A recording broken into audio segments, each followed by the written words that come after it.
नमस्कार दोस्तों, concept classes में आपका स्वागत है। आज का हमारा जो टॉपिक है वो है सीए इंटरमीडिएट का पेपर 6 जो कि ग्रुप 2 में ऑडिटिंग एंड एश्योरेंस है। उसके चैप्टर 4 के बारे में आज हम बात करने वाले हैं, जो कि है risk assessment and internal control. दोस्तों, जैसा कि हम हर बार आपको बताते हैं कि हमने क्लासेस में आपको आईसीआई मॉड्यूल के थ्रू ही पढ़ाया है, तो यहाँ पे भी जो रिवीजन कॉन्सेप्ट रिवीजन क्लासेस हैं उसमें भी हम जो है आईसीआई मॉड्यूल का ही प्रयोग करने वाले हैं, ताकि आपको कहीं से कहीं तक कोई भी कंफ्यूजन ना हो। जो बच्चे हमसे हमारे क्लासेस में नहीं पढ़े हैं उनके लिए हम बता दें कि चाहे आपके पास कोई सी भी बुक हो, आप जिस भी टीचर के नोट्स रेफर कर रहे हो, सारे टीचर के नोट्स अच्छे होते हैं, सारी बुक सारे कॉन्सेप्ट कवर करती हैं। सो आप इसको as a add on material utilise कर सकते हैं। ये आपके सारे कॉन्सेप्ट को रिकॉल करवाने में मदद करेगा। इस वीडियो से क्या उम्मीद ना रखें, इस वीडियो से उम्मीद ना रखें कि ये आपका रेगुलर स्टडी का सब्स्टिट्यूट होगा। ये आपकी कॉन्सेप्ट रिवीजन क्लासेस है। हमारी कोशिश ये रहेगी कि आपका each and every single concept हम यहाँ पे रिवाइज करवा दें आपको, और सारे जो है कोई भी चीज छूटेगी नहीं, कोई भी कॉन्सेप्ट आपका बचेगा नहीं यहाँ पे। एंड पूरा का पूरा चैप्टर हम कवर करने वाले हैं। आईसीआई का मॉड्यूल हम क्यों यूज करते हैं? क्योंकि वो जो है सोर्स ऑफ ट्रूथ है, वहीं से बेस एक्सपेक्टेशन आईसीआई का सेट होता है, और वहीं से जो है पेपर जो है 90% जो पेपर है वो आईसीआई के मॉड्यूल से ही निकल कर आता है, क्योंकि वही ज्यादातर वेटेज है, और बाकी का जो 10% है वो और कहीं से नहीं आएगा। जो भी आएगा वो आईसीआई मॉड्यूल से आएगा, या फिर वो और किसी बुक या कवरेज में कहीं नहीं मिलेगा आपको। चलिए दोस्तों, तो बिना फर्दर देर किए लेट्स गेट स्टार्टेड। आज का टॉपिक है risk assessment and internal control. तो रिस्क असेसमेंट इंटरनल कंट्रोल होता क्या है, राइट? अगर इसकी हम बात करेंगे तो यहाँ पे सबसे पहले हमको देखना होगा कि रिस्क क्या चीज होती है, राइट? सबसे पहले हम उसकी बात करेंगे। ऑडिट रिस्क होता क्या है? तो ऑडिट रिस्क जो है आपका function of the risk of material misstatement and detection risk की बात करता है। तो रिस्क ऑफ मटेरियल मिसस्टेटमेंट कहाँ हो सकता है? फाइनेंशियल स्टेटमेंट से हो सकता है, और उसके डिटेक्ट होने की जो रिस्क है, उन दोनों को प्रोडक्ट जो है वो ओवरऑल ऑडिट रिस्क में आपका क्वांटिफाई होता है। कहने का मतलब ये है कि आपके फाइनेंशियल स्टेटमेंट्स में मटेरियल मिसस्टेटमेंट कितना है, वो जो है उसके होने की संभावना कितनी है, उसके होने की रिस्क कितनी है, राइट? उसका मैग्नीट्यूड कितना है, और उसके पता चलने की जो संभावना है, उसके पता चलने का जो मैग्नीट्यूड है, उन दोनों का जो प्रोडक्ट है वो जो है आपका ऑडिट रिस्क में कहला सकता है। आप ये जो है इक्वेशन ध्यान रखिएगा। चलिए, कितने तरह के असर्शन जो है आपको दो तरह के असर्शन मिलेंगे। एक होती है आपकी इनहेरेंट रिस्क और एक होती है आपकी कंट्रोल रिस्क। ठीक है जी। इनहेरेंट रिस्क क्या होती है? susceptibility of an assertion about a class of transaction, है ना? Account balance or disclosure to a misstatement that could be material either individually or when aggregated with other misstatement before consideration of any related records controls.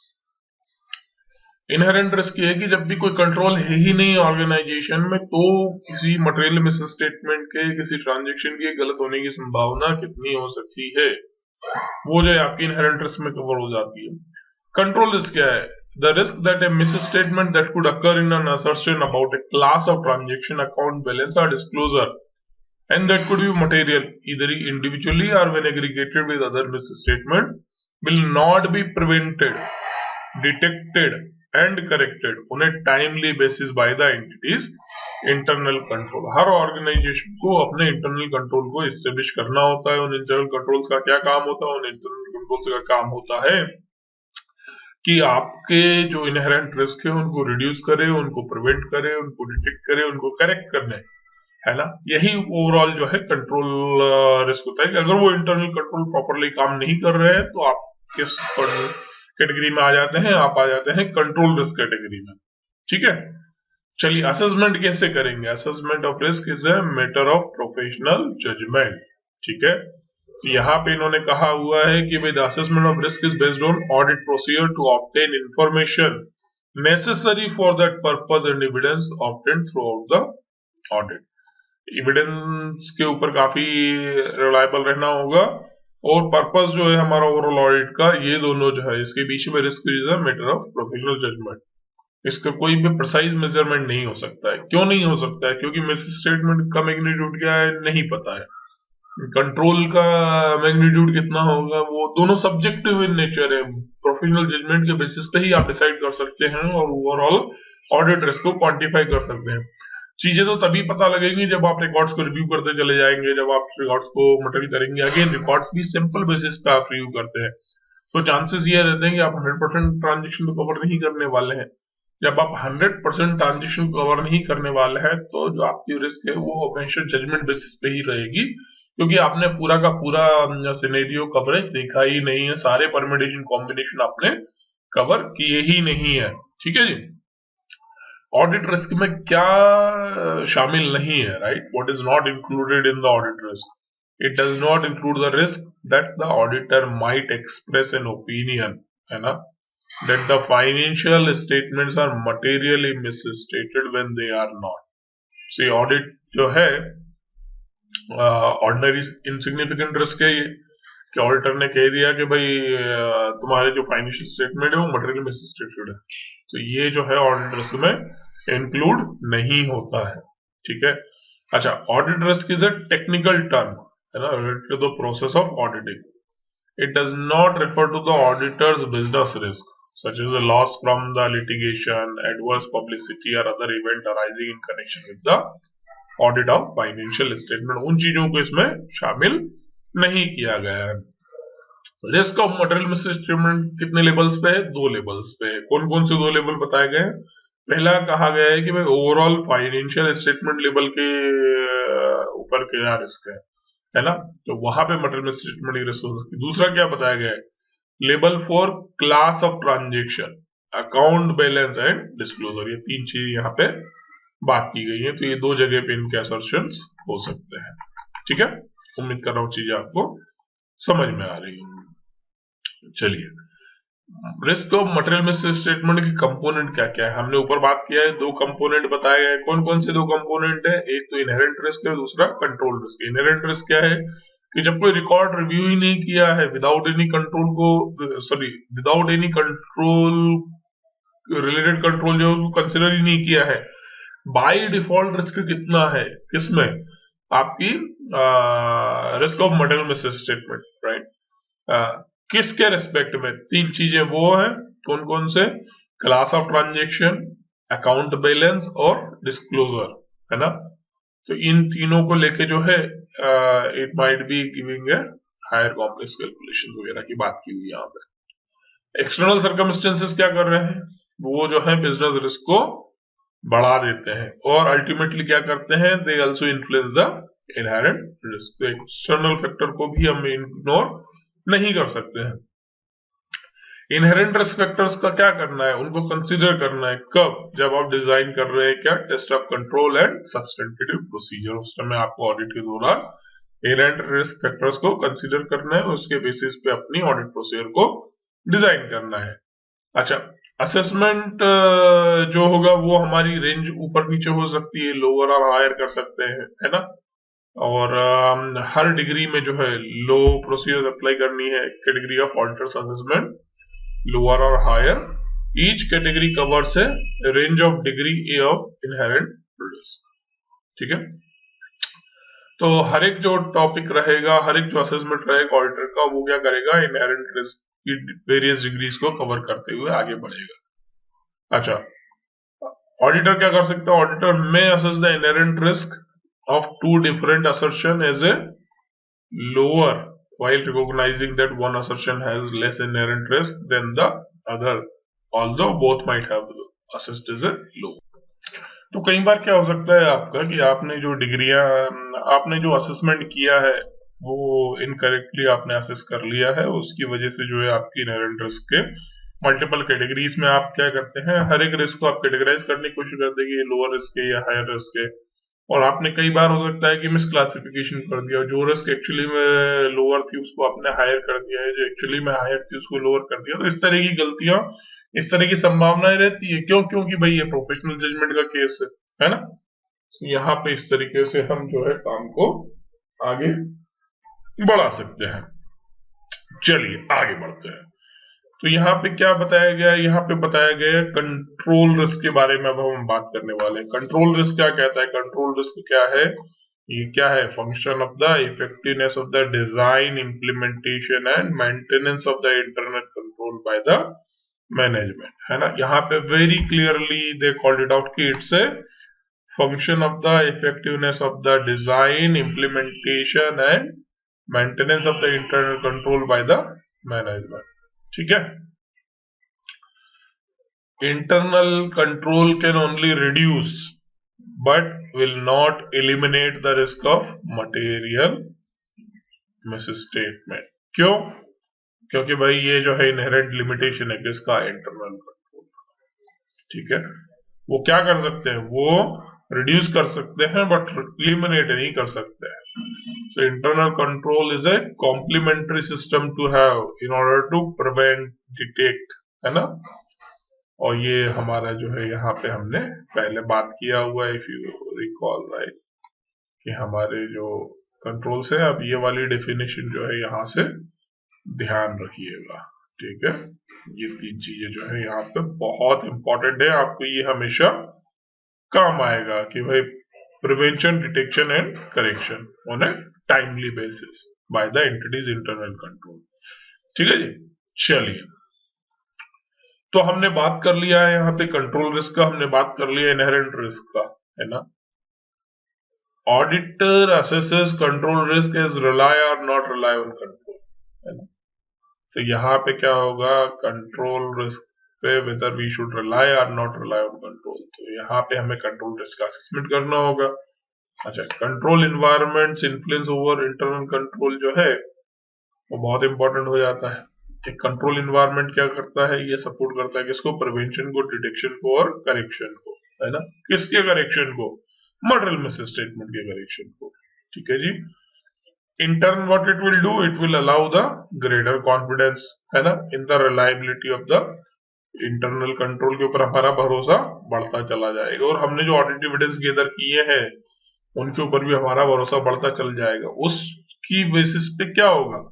उसकी वजह से हमें फायदा यह होगा कि हमारा जो ऑडिट ओपिनियन हम फॉर्म करने वाले हैं वो हम मोर कॉन्फिडेंस के साथ रिप्रेजेंट कर पाएंगे।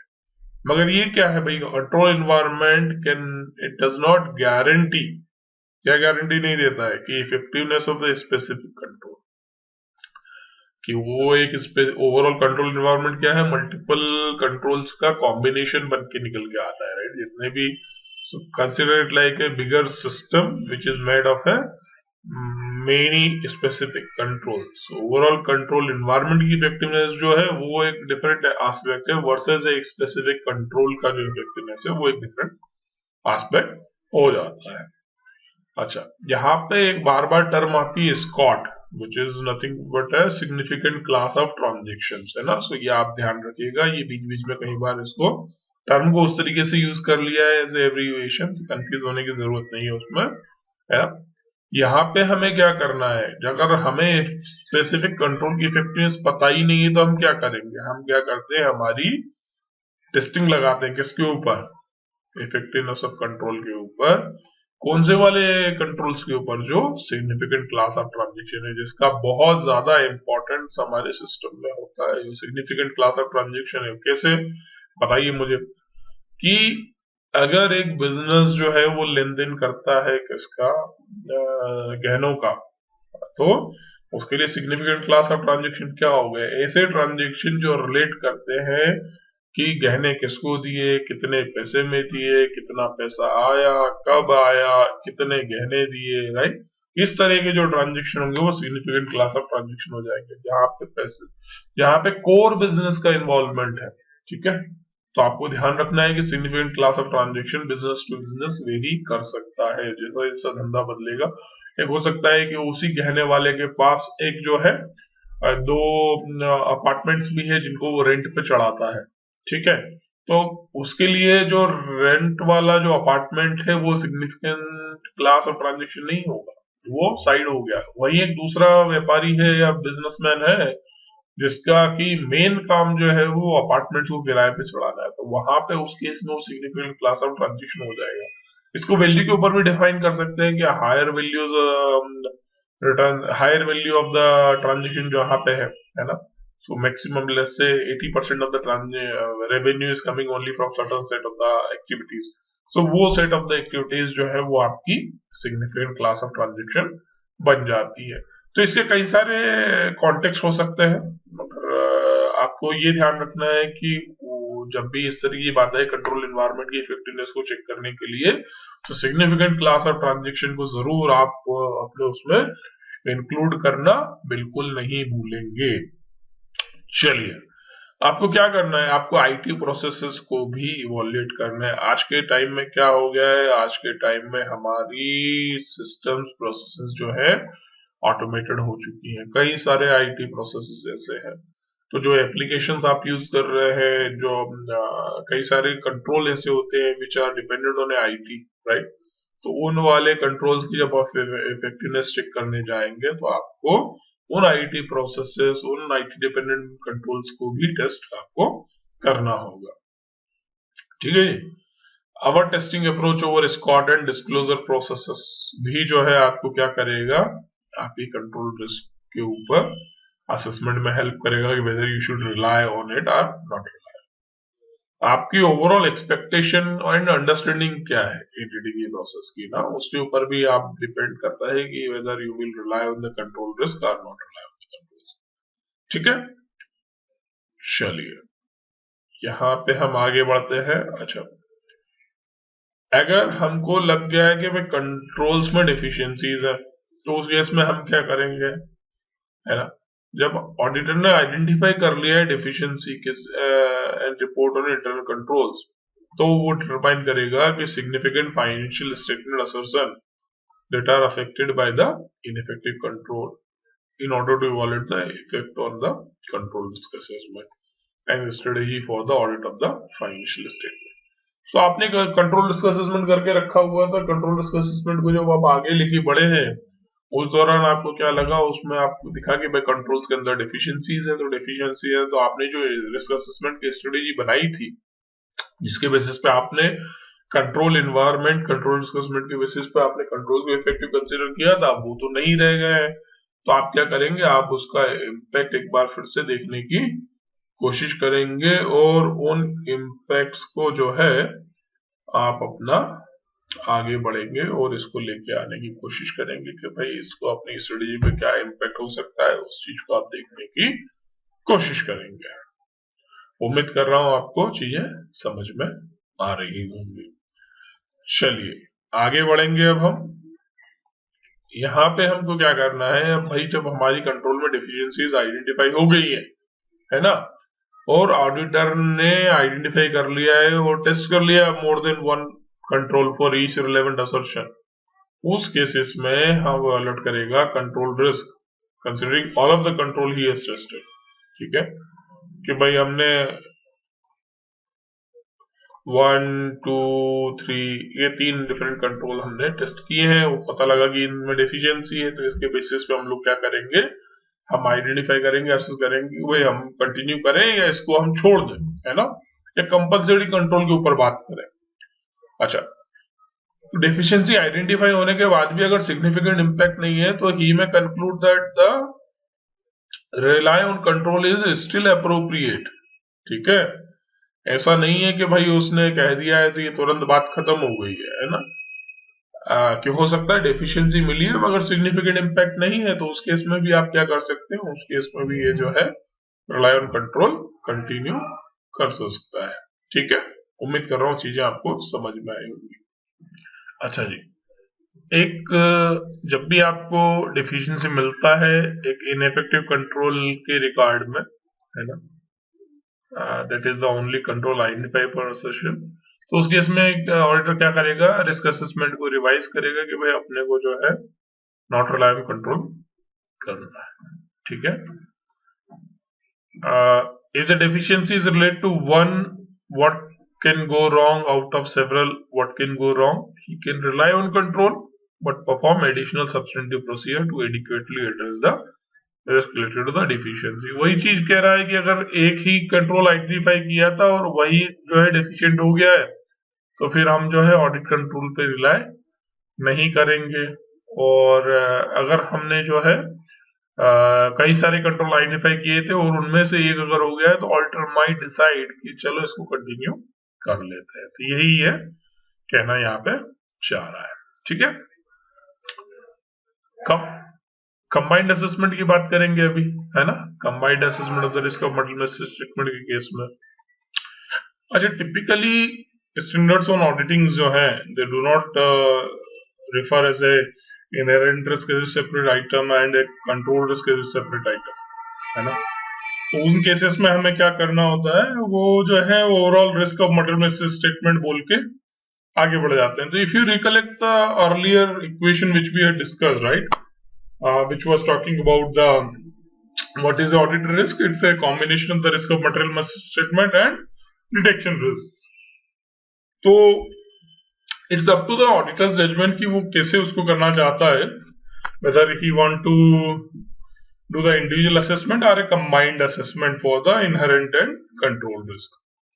ठीक है, so यहाँ पे ये जो चीजें हैं वो हमने बात किया है। ठीक है, अच्छा, अगर रिस्क ऑफ मटेरियल मिसस्टेटमेंट के दो कंपोनेंट हमने बात किए हैं कि इनहेरेंट है, कंट्रोल रिस्क है, तो इक्वेशन कैसा बन जाएगा आपका? इक्वेशन बन जाएगा आपकी जो ऑडिट रिस्क है पुरानी वाली, इसको ध्यान रखिए, जो रिस्क ऑफ मटेरियल मिसस्टेटमेंट को हमने रिप्लेस कर दिया है किससे? Inherent risk and control risk से। तो आपका ऑडिट रिस्क जो हो जाएगा वो inherent risk into control risk into detection risk. ठीक है जी। अच्छा, ए से 315 जो है ये ध्यान रखिएगा, it establishes requirement and provides a guidance on identifying and assessing the risk of material misstatement at the financial statement and assertion level. Detection risk क्या होती है? Detection risk के बारे में बात कर चुके हैं ना। That is that the procedure performed by the auditor to reduce audit risk to an acceptably low level will not detect a misstatement that exists and that could be material either individually or when aggregated with the other misstatements. ठीक है, तो यहाँ पे इस वाले हमने बात किया है। Identifying and assessing the risk of material misstatement topic के बारे में बात करेंगे अब, है ना। ऐसे 315 क्या कहता है इसमें? ऑब्जेक्टिव ऑफ ऑडिटर क्या है ना, कि जो objective auditor is to identify and assess the risk of material misstatement whether due to fraud or error at the financial statement and assertion level पे, है ना। कैसे? Through understanding the entity's environment including entities internal control, thereby providing a basis for designing and implementing response to the assessed risk of material misstatement. ये क्या करता है? ये overall help करता है ऑडिटर को to reduce the risk of material misstatement to an acceptably low level, है ना। चलिए, अब इस सारे पूरा जो ऐसे 315 का जो समरी है इसको बाइफरकेट करते हुए डिटेल में अब हम लोग समझने की कोशिश करेंगे। तो सबसे पहले दो चीजें होंगी। सबसे पहले रिस्क को आइडेंटिफाई किया जाएगा और उसको असेस किया जाएगा। ये दो ही चीजें मोटी मोटी हैं। इनको कहां करेंगे? दो लेवल पे करेंगे। पहला फाइनेंशियल स्टेटमेंट लेवल पे करेंगे और दूसरा हम क्या करेंगे? असर्शन लेवल पे करेंगे। असर्शन लेवल पे तीन चीजें होंगी हमारी, है ना। सिग्निफिकेंट क्लास ऑफ ट्रांजेक्शन होगा, स्कॉट्स फीस की बात करते हैं, अकाउंट बैलेंस होंगे और डिस्क्लोजर्स होंगे।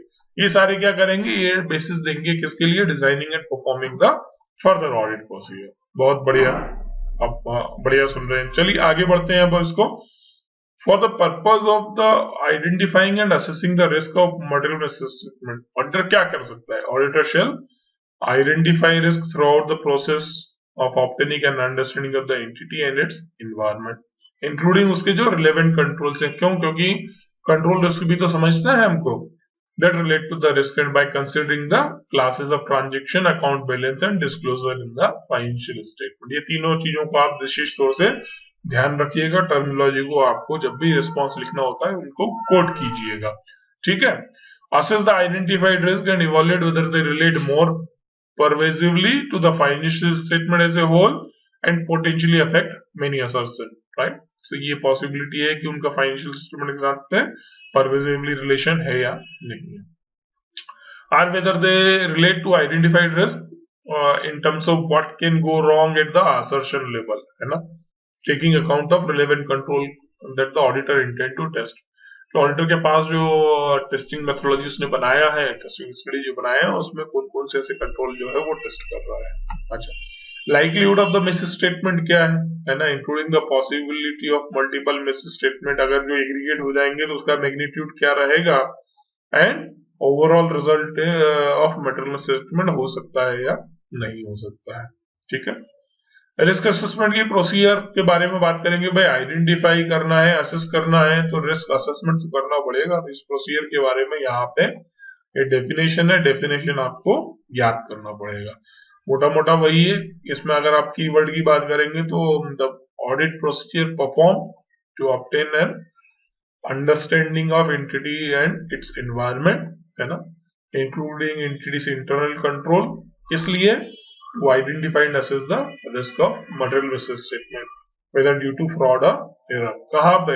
At the financial statement level and assertion level. ठीक है, तो ऊपर जो हमने पढ़ा है उसी को क्लब टुगेदर कर देंगे, तो डेफिनेशन आपको ध्यान करने में बिल्कुल भी तकलीफ नहीं आएगी। कीवर्ड ये है कि सबसे पहले उसके इन्वायरमेंट को समझना होगा, एंटिटी को, है ना। कैसे समझेंगे? Through audit procedure which we will be performing, है ना। अच्छा, उसमें इंटरनल कंट्रोल भी हमको समझना है, साथ ही किस लिए इंटरनल कंट्रोल को समझना है, ताकि हम जो है risk of material miss statement को आइडेंटिफाई कर सके, एसेस कर सके। Risk of material miss statement क्यों हो सकती है? Due to fraud or error हो सकती है। कहाँ पे हो सकती है? Eight the financial statement and assertion level पे हो सकती है। ठीक है, बहुत बढ़िया। चलिए आगे बढ़ेंगे। रिस्क असेसमेंट प्रोसीजर में क्या क्या इंक्लूडेड है? तीन मोटी मोटी चीजें इंक्लूडेड है। पहला, inquiry of management and of others within the entity who in the auditor's judgment may have information that is likely to assist in identifying risk of material misstatement due to fraud or error. दूसरी बात करता है analytical procedures, है ना। Risk assessment procedure में analytical procedure भी involve होंगी। और तीसरा है ऑब्जर्वेशन एंड इंस्पेक्शन। ठीक है, तो ये तीन चीजें इसमें इन्वॉल्व रहेंगी। तीनों के बारे में थोड़ा डिटेल में बात करते हैं।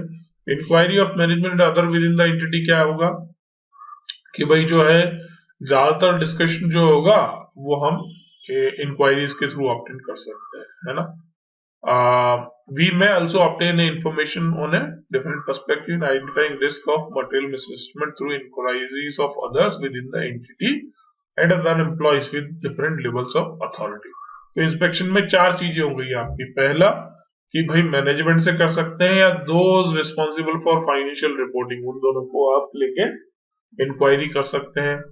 तीसरा, अदर्स विद इन एंटिटी, उनको भी आप इंक्वायर कर सकते हैं। और चौथा, other employees with different level of authority जो है आप उनको भी इंक्वायर कर सकते हो।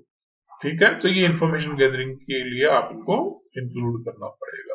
ठीक है, एनालिटिकल प्रोसीजर के बारे में क्या बात किया? एनालिटिकल प्रोसीजर के बारे में बात किया है कि रिस्क असेसमेंट प्रोसीजर में identify aspect of the entity of which the auditor was unaware, है ना, and may assist in assessing the risk of material misstatement in order to provide a basis for designing and implementing response to the assessed risk। बहुत बढ़िया अंग्रेजी है। कहने का तात्पर्य यह है कि एनालिटिकल प्रोसीजर जो होंगे ओवरऑल रिस्क असेसमेंट में आपको वो आइडेंटिफिकेशन करके दे सकते हैं जो शायद नॉर्मल कोर्स ऑफ एक्शन में अवेयर नहीं होगा, है ना। और अल्टीमेटली ये एनालिटिकल प्रोसीजर क्या करेगी? ये आपको हेल्प करेगी in order to design and implement a response to the assessed risk. ठीक है, आपकी स्ट्रेटेजी को फाइन ट्यून करने में हेल्प करेगी। एनालिटिकल प्रोसीजर क्या कर सकती है? फाइनेंशियल और नॉन फाइनेंशियल इंफॉर्मेशन दोनों इंक्लूड हो सकती है। पहले हमने एक टॉपिक पढ़ा था एनालिटिकल प्रोसीजर्स करके, उसका आप प्लेलिस्ट सेगमेंट में जाके वहां से आप ऑडिट एंड अश्योरेंस पेपर में जाके उसको आप देख सकते हैं। एनालिटिकल प्रोसीजर के बारे में बहुत डिटेल में एक पूरा का पूरा चैप्टर है और उस पूरे के पूरे चैप्टर के ऊपर अपने एक बढ़िया वीडियो बना के आपके लिए डाला हुआ है, तो वहां से आप ये चैप्टर पढ़े, ये सिग्निफिकेंट जो कवरेज है वहां से इसको कर सकते हैं। ठीक है, एनालिटिकल प्रोसीजर क्या कर सकते हैं? इनका बेनिफिट तो यही रहता है कि existence of unusual transaction event या अमाउंट रेशियो ट्रेंड इनको इंडिकेट कर सकता है ना। अनयूजुअल अनएक्सपेक्टेड रिलेशनशिप को जो है दिखा सकता है तुरंत, whether they are because of the fraud or the error। तो सिस्टम में एनालिटिकल प्रोसीजर को अप्लाई करके आप जो है ये लेवरेज ले सकते हैं। ठीक है, तीसरा जो पॉइंट था वो था ऑब्जर्वेशन एंड इंस्पेक्शन, है ना। तो ये क्या करता है, ऑब्जर्वेशन इंस्पेक्शन सपोर्ट करेगा जब आप इंक्वायरी कर रहे हैं उस टाइम पे, है ना। And also provide the information about the entity and its environment, कि भाई हमें इंक्वायरी में कोई चीज सुनने देखने को मिली है तो वेदर ऑब्जर्वेशन इंस्पेक्शन उस चीज को सपोर्ट कर रहा है या नहीं कर रहा है, वो चीजें वहां देखने को मिल रही है या नहीं मिल रही है, उस चीजों को आप यहाँ से ऑब्जर्वेशन इंस्पेक्शन कैटेगरी से असेस कर सकते हैं। एंटिटी जो है एक बड़ा ही कॉम्प्लेक्स स्ट्रक्चर होता है, बड़ा ही understanding the context of that entity is not a one time effort, it's a continuous process. जैसे जैसे आप चीजों को देखते सुनते समझते जाएंगे, more you audit the details about the activities within the system, more you will get the insight about it, ठीक है। तो इसीलिए इसको कहा गया है, ये बहुत ही इंपॉर्टेंट क्वेश्चन है, कई बार आ सकता है, ठीक है, थ्योरी के पॉइंट ऑफ व्यू से, कि ये जो है कंटिन्यूअस डायनेमिक प्रोसेस है for gathering, updating, analysing information through out the audit, ठीक है। और उसी के थ्रू हम जो क्या करते हैं, ऑब्टेन करते हैं understanding of the entity and it's environment, including उसके जो है इंटरनल कंट्रोल है। तीन चीजें यहाँ पे बात कही, अंडरस्टैंडिंग ऑफ द एंटिटी, उसका एनवायरमेंट और एंटिटी के इंटरनल कंट्रोल, तीनों को हमको समझना है, ठीक है। और अल्टीमेटली हम क्या करेंगे, we will exercise our professional judgement throughout the audit in order to form the plan, in order to exercise the plan, ठीक है। कहां कहां पे इसको यूटिलाइज कर सकते हैं, assessing the risk of material statement of the financial statement, in determination of the materiality in accordance with the SA 320 भी हम इसको लेवरेज कर सकते हैं। Appropriateness of the selection and application of the accounting policy के case में हम इसको लेवरेज कर सकते हैं। Identifying areas where special audit consideration में भी necessary can also involve or can be easily identified if you have the right context of the entity, its environment and internal control, है ना। फोकस एरिया आपको निकल के बाहर आ जाएगा, ठीक है।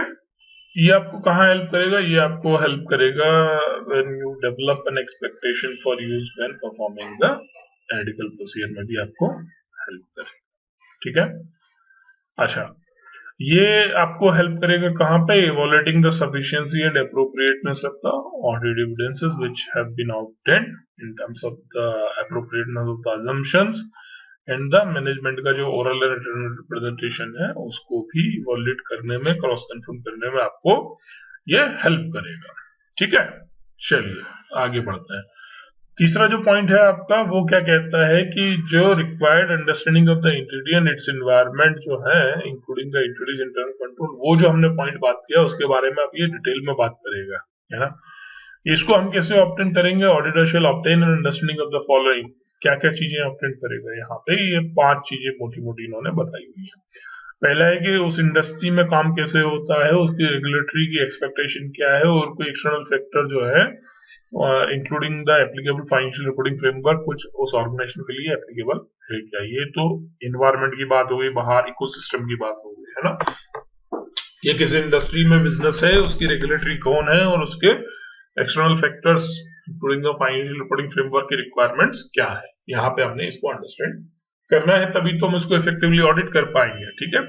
इसके बाद में अगली बात जो आती है वो है nature of the entity, including क्या क्या उसका owner, operation, ownership and governance structure, किस टाइप की investment that the entity is making and plan to make including investment in special purpose entities, the way that the entity is structured and how it is financed, ये भी enable करेगा किस लिए, आपको understand करने के लिए class of transaction, account balances and disclosure जो आप एक्सपेक्ट कर सकते हैं फाइनेंशियल स्टेटमेंट में। अगर आपको एक कॉन्टेक्स्ट समझ में आएगा तो आप इजीली इसको लेके एलोबरेट कर पाएंगे। चलिए, entity selection and application of accounting policy वो किस बेसिस पे लिया है, including the reason for changes thereto, ये भी आपको समझना होगा। और उसको हम इवैल्यूएट करेंगे कि भाई वेदर जो पॉलिसीज हैं वो एप्रोप्रिएट है उस बिजनेस या कॉन्टेक्स्ट में, और जो एप्लीकेबल फाइनेंशियल रिपोर्टिंग फ्रेमवर्क है उससे कंसिस्टेंट है या नहीं है। ऐसा तो नहीं कि हमने पॉलिसी लगा ली मगर वो रिलेवेंट इंडस्ट्री या रिलेवेंट रेगुलेटरी फ्रेमवर्क जो है उसके हिसाब से नॉट वैलिड है, ठीक है। एंटिटीज ऑब्जेक्टिव एंड स्ट्रेटजीज क्या है उनको भी हमें समझना पड़ेगा ताकि हम उससे आइडेंटिफाई कर पाए कि अगर बहुत ओवर आर्किंग एक्सपेक्टेशंस है तो उसमें बिजनेस रिस्क क्या हो सकती है, और अल्टीमेटली ये बिजनेस रिस्क जो है मटेरियल में रिजल्ट हो सकती है या नहीं हो सकती है। हमें समझना पड़ेगा कि भाई जो है एंटिटी की फाइनेंशियल परफॉर्मेंस को रिव्यू कैसे किया जाता है और उसका मेजरमेंट कब और कैसे किया जाता है, कौन करता है, ये चीजें आपको समझना पड़ेगा। तो ये आपको जो है 5 चीजों से आपको एंटिटी का जो है कॉन्टेक्स्ट समझ में आ जाएगा। उम्मीद करता हूँ चीजें आपको समझ में आ रही होंगी। ठीक है, चलिए आगे बढ़ते हैं। हमने बात कर लिया, एंटिटी को हमने समझ लिया, एंटिटी के कॉन्टेक्स्ट को समझ लिया, एनवायरमेंट को समझ लिया। अब फोकस हम करेंगे इंटरनल कंट्रोल्स के ऊपर। इंटरनल कंट्रोल क्या कहता है, तो ऐसे 315 में क्लियरली इसको डिफाइन किया गया है ना। The term control refers to any aspect of one or more of the component of the internal control. ठीक है, इसमें क्या कहा गया है कि the process design implemented and maintained by those charged with the governance, management and other personnel to do what? To provide the reasonable assurance. Regarding what? About the achievement of an entity's objective with regard to reliability of the financial reporting, effectiveness and efficiency of operation, safeguarding of asset and compliance with applicable laws and regulation. ठीक है, उम्मीद कर रहा हूँ चीजें आपको समझ में आ रही होंगी। यहाँ पे ये जो 4 चीजें वो आपको फोकस करनी है, कौन कौन सी, देखिए यहाँ पे 4 चीजें फोकस करने वाली है। वो सबसे पहली बात है कि ये प्रोवाइड करेगा reasonable assurance regarding what, achievement of an entity's objective, है ना, with reliability of the financial reporting. Effectiveness and efficiency of operation के ऊपर बात करेगा दूसरा, और तीसरा safeguarding of asset, and finally compliance with the applicable laws and regulation. इनको लेके जो है हम इंटरनल कंट्रोल एस्टेब्लिश करते हैं। ठीक है, चलिए यहाँ पे वही 4 ऑब्जेक्टिव जो है हमने ऊपर बात की उन्हीं को इलैबोरेट किया हुआ है कि ट्रांजैक्शन जो है executed in accordance with the management general or specific authorisation, management के अनुसार काम चल रहा है। Transactions are promptly recorded in the correct amount in the appropriate account and in the accounting period in which executed so as to permit preparation of financial information within a framework of recognized accounting policy and practices and relevant statutory requirement, if any, and to maintain accountability of the asset। बहुत बढ़िया English है इसका। इसमें क्या कहा गया है, इसमें अगर आप देखेंगे तो वो कहना ये चाह रहा है कि भाई इसमें जो डेटा है उस डेटा को वेदर प्रॉम्प्टली रिकॉर्ड किया है या नहीं किया है, नंबर 1 है ना। तो कंकरेंट रिकॉर्डिंग की बात करूंगी, रिकॉर्डिंग तो कर लिया तो करेक्ट अमाउंट में किया है या नहीं किया है, वो दूसरी बात हो गई। तीसरी बात हो गई कि जो करेक्ट अमाउंट में तो किया है मगर राइट अकाउंट में किया है या नहीं किया है, वो तीसरी बात हो गई। और फाइनली चौथी जो बात है कि वो कर तो दिया मगर जो अकाउंटिंग पीरियड है वो सही से पकड़ा है या नहीं पकड़ा है ना। अगर इन चारों में से कोई भी एक गलत होगा तो आपका जो है मिस स्टेटमेंट के चांसेस बढ़ जाते हैं। यहाँ पे यही कहना चाह रहा है। ठीक है, उम्मीद कर रहा हूं आपको चीजें समझ में आ रही होंगी। ठीक है, फाइनली इसमें हम बात करेंगे थर्ड पॉइंट की, assets are safeguarded from unauthorised access, use or disposition, and recorded assets are compared with the existing assets at a reasonable interval and appropriate action is taken with regard to any differences। ठीक है, तो ये 4 जो है internal control के core objectives हैं, आपको इसको ध्यान रखना है। बात करेंगे हम जो है बेनिफिट्स की, इंटरनल कंट्रोल से क्या बेनिफिट होता है। सबसे पहली बात की पोटेंशियल मिस स्टेटमेंट को आइडेंटिफाई कर सकते हैं हम, है ना। Factors that might affect the risk of material statement, उनको हम आइडेंटिफाई कर सकते हैं, है ना। Major timing and extent of further audit procedure को डिजाइन कर सकते हैं, है ना। सो ये जो है बेनिफिट्स हैं किसको, इंटरनल कंट्रोल की अंडरस्टैंडिंग अगर आप लेंगे तो ऑडिटर ये जो है चीजें कर पाएगा। अगला जो टॉपिक हम कवर करने वाले हैं कि भाई इंटरनल कंट्रोल के जो एस्पेक्ट्स हैं they are divided in 4 major sections. कौन कौन से, पहला है general nature and characteristic of the internal control. ठीक है। दूसरा है आपका control relevant to the audit, ठीक है। तीसरा जो है आपका nature and extent of the understanding of the relevant control. चौथा है components of the internal control, ठीक है। तो ये 4 टॉपिक्स हैं आपके, इसको हम डिटेल में पढ़ने जा रहे हैं। सबसे पहले टॉपिक की बात करेंगे कि general nature characteristics of the internal control जो है, पर्पस के बारे में हम डिटेल में ऊपर बात कर सकते हैं, है ना। कि भाई इंटरनल कंट्रोल जो है वो क्यों डिजाइन किए जाते हैं, इंप्लीमेंट किए जाते हैं, मेंटेन किए जाते हैं, ताकि जो बिजनेस रिस्क है उनको आइडेंटिफाई किया जा सके, जो अचीवमेंट ऑफ ऑब्जेक्टिव को थ्रेट करते हैं उसको कंसिडर करते हैं, कि reliability of the entities financial reporting जो है उसको इंक्रीज करेंगे अगर इंटरनल कंट्रोल इफेक्टिव है तो, effectiveness and efficiency of its operation को इंक्रीज करेंगे, compliance and applicable laws and regulation and safeguarding of the asset. ये वही 4 हैं जो अभी हम ऊपर बात करके आए हैं, आपको इन्हीं 4 को बार बार रिपीट करके उसको अच्छे से तैयार करना है। ये जो है एंटिटी की साइज और कॉम्प्लेक्सिटी के हिसाब से इंटरनल कंट्रोल जो है वो वेरी कर सकते हैं, ठीक है। लिमिटेशन क्या है कि internal control can only provide reasonable assurance, है ना। No matter how they are effective, हमें सिर्फ ये रीजनेबल एश्योरेंस ही देंगे। किसके रिगार्डिंग में, एंटिटी की फाइनेंशियल रिपोर्टिंग ऑब्जेक्टिव अचीवमेंट को, है ना। Likelihood of their achievement is always affected by the inherent limitation of the internal control। ये उनका लिमिटेशन है। इंटरनल कंट्रोल क्या होते हैं, अल्टीमेटली ह्यूमन जजमेंट है डिसीजन मेकिंग में, तो internal controls might break down because of the human error, ठीक है। तो ये आपको ध्यान रखना है। Lack of understanding the purpose की, एक इंटरनल कंट्रोल जो होता है स्पेसिफिक पर्पस से होता है, ओवर द टाइम अगर वो प्रॉपर्ली सेंसिटाइज नहीं किया जाए तो लोग उसको एज अ रिचुअल मान लेंगे and the core purpose of implementing that control might get lost, ठीक है। कि आपने कोई एक चीज है किसी खास मुद्दे के लिए शुरू किया था, मगर अब आपने उसको देखा कि भाई now it become a ritual, तो आपका कोर जिस्ट जो है जिसकी वजह से आपने वो कंट्रोल रखा था वो इफेक्टिवनेस उसका चला जाएगा, ठीक है। सो यहाँ पे पर्पस को समझना हर कंट्रोल के बहुत ही ज्यादा इंपॉर्टेंट है। कोलिजन अमंग द पीपल अगर होगा तो भी इसके चांसेस है कि ये तकलीफ होगा। कंट्रोल जो है सर्कमवेंटेड हो सकते हैं बाय कोलिजन ऑफ 2 और मोर पीपल ऑफ, या inappropriate management override of the internal control.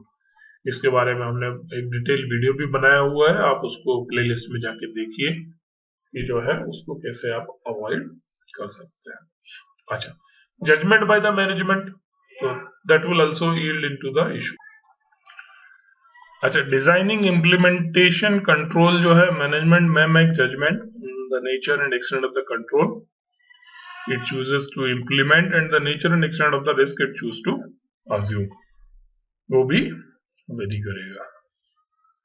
Limitation in case of the small entity में क्या होगी, हमारे पास कम आदमी होते हैं भाई, है ना, तो सेग्रीगेशन ऑफ द ड्यूटीज जो है वो प्रैक्टिकली पॉसिबल नहीं हो पाता है।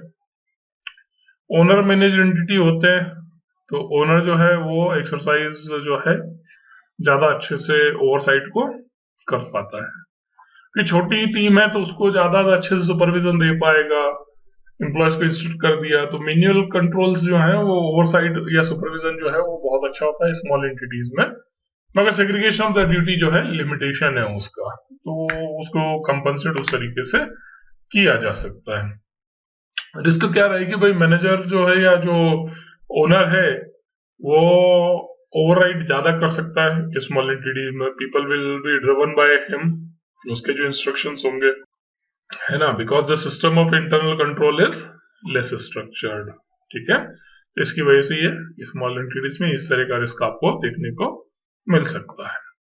दूसरा जो हमने पॉइंट किया था कि control relevant to the audit जो है ना, तो इसमें हम देख सकते हैं कि भाई वेदर ए कंट्रोल इंडिविजुअली और in combination with other is relevant to audit, तो उसमें आपको देखना पड़ेगा क्या, materiality aspect, significance of the relevant risk, size of the entity क्या है, nature of the entity's business क्या है, diversity and complexity of the operations, है ना, एप्लीकेबल लीगल रेगुलेटरी रिक्वायरमेंट क्या है, circumstances with respect to the applicable component of the internal control, nature and complexity of the system जो कि entity के internal control का पार्ट है ना, अगर कोई सर्विस ऑर्गेनाइजेशन को यूटिलाइज कर रहे हैं तो how they are being dealt, how a specific control is individually और इन कॉम्बिनेशन विद अदर्स, जो है क्या करता है, प्रिवेंट करता है, डिटेक्ट करता है या करेक्ट करता है किसको, मटेरियल बेस्ड स्टेट में।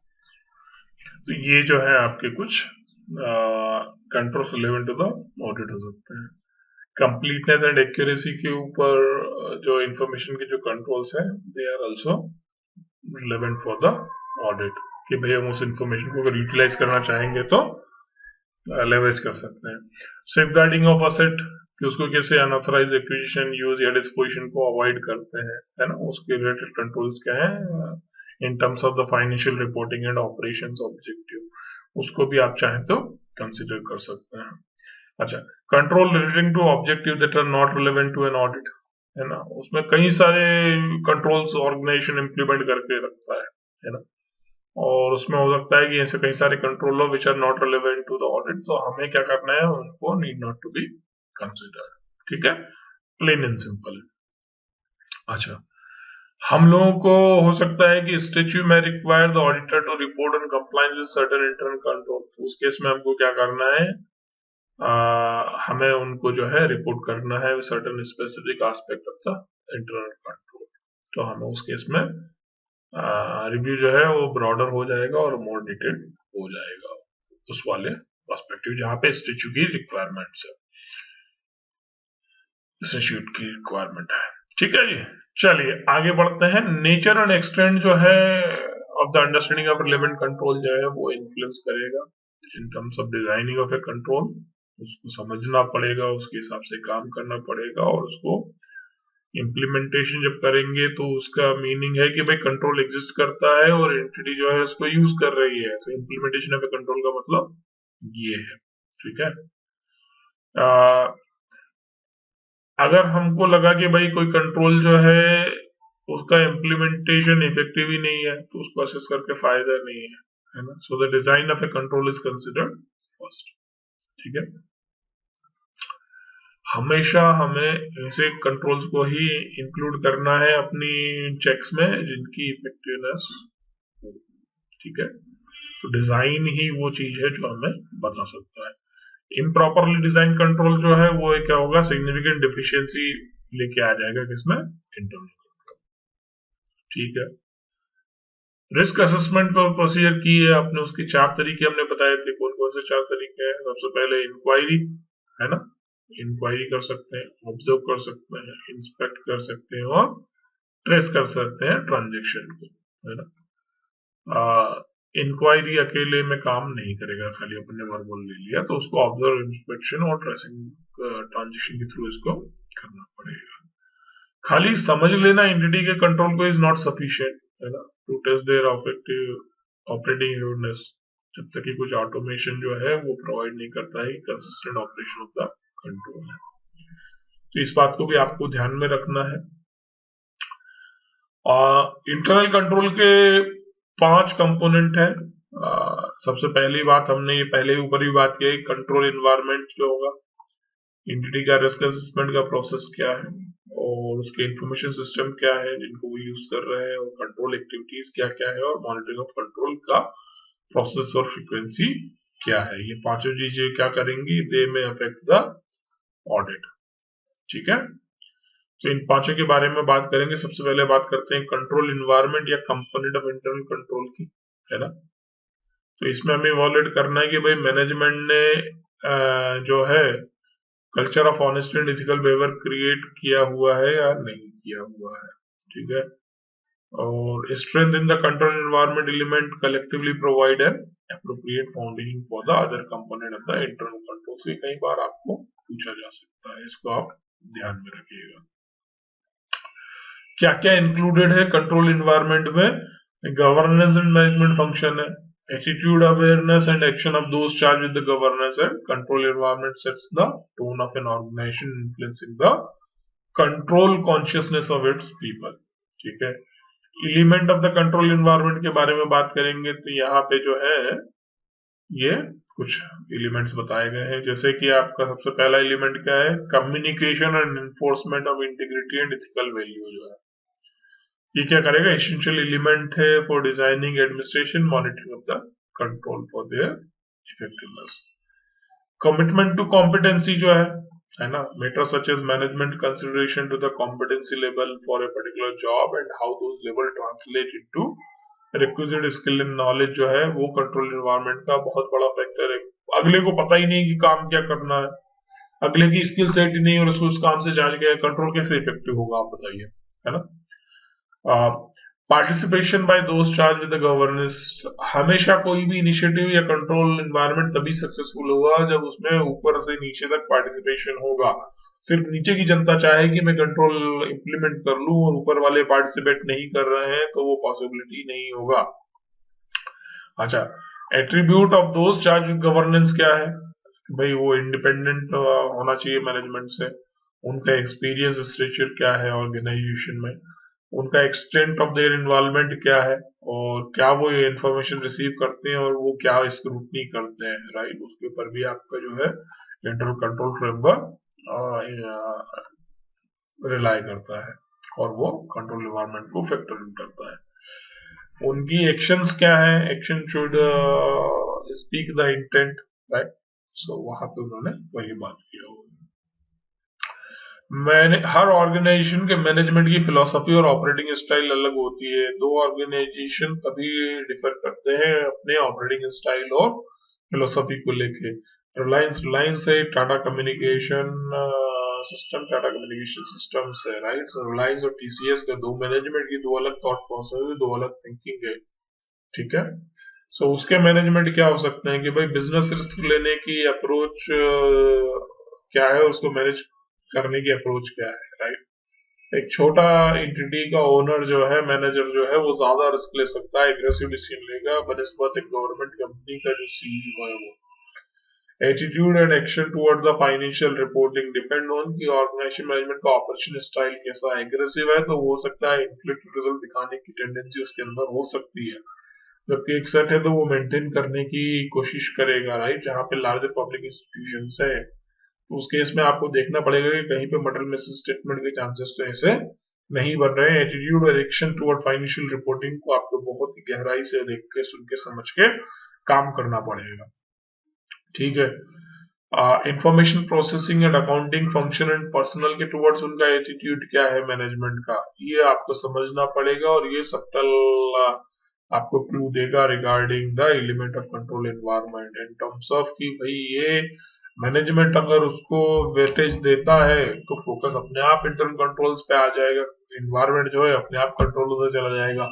मैनेजमेंट को अगर परवाह ही नहीं है इन चीजों की तो ऑब्वियसली आप सोच सकते हैं कि इंटरनल कंट्रोल फ्रेमवर्क जो है वीक ही होने वाला है, क्योंकि मैनेजमेंट का इन्वॉल्व उतना अच्छा नहीं है।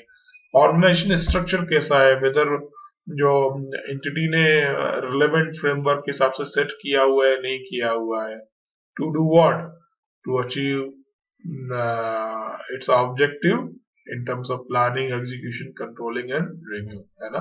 सो यहाँ पे ऑर्गेनाइजेशन स्ट्रक्चर का जो है वो बहुत ही बड़ा बेनिफिट एक होता है ऑर्गेनाइजेशन को। इंटरनल कंट्रोल फ्रेमवर्क में तभी एक स्ट्रक्चर सेट किया गया है कि एक certain set of the people will help in planning, certain set of the people will help in execution, certain set of the people will monitor and control, and the overall in charge will periodically review or peer review it, right.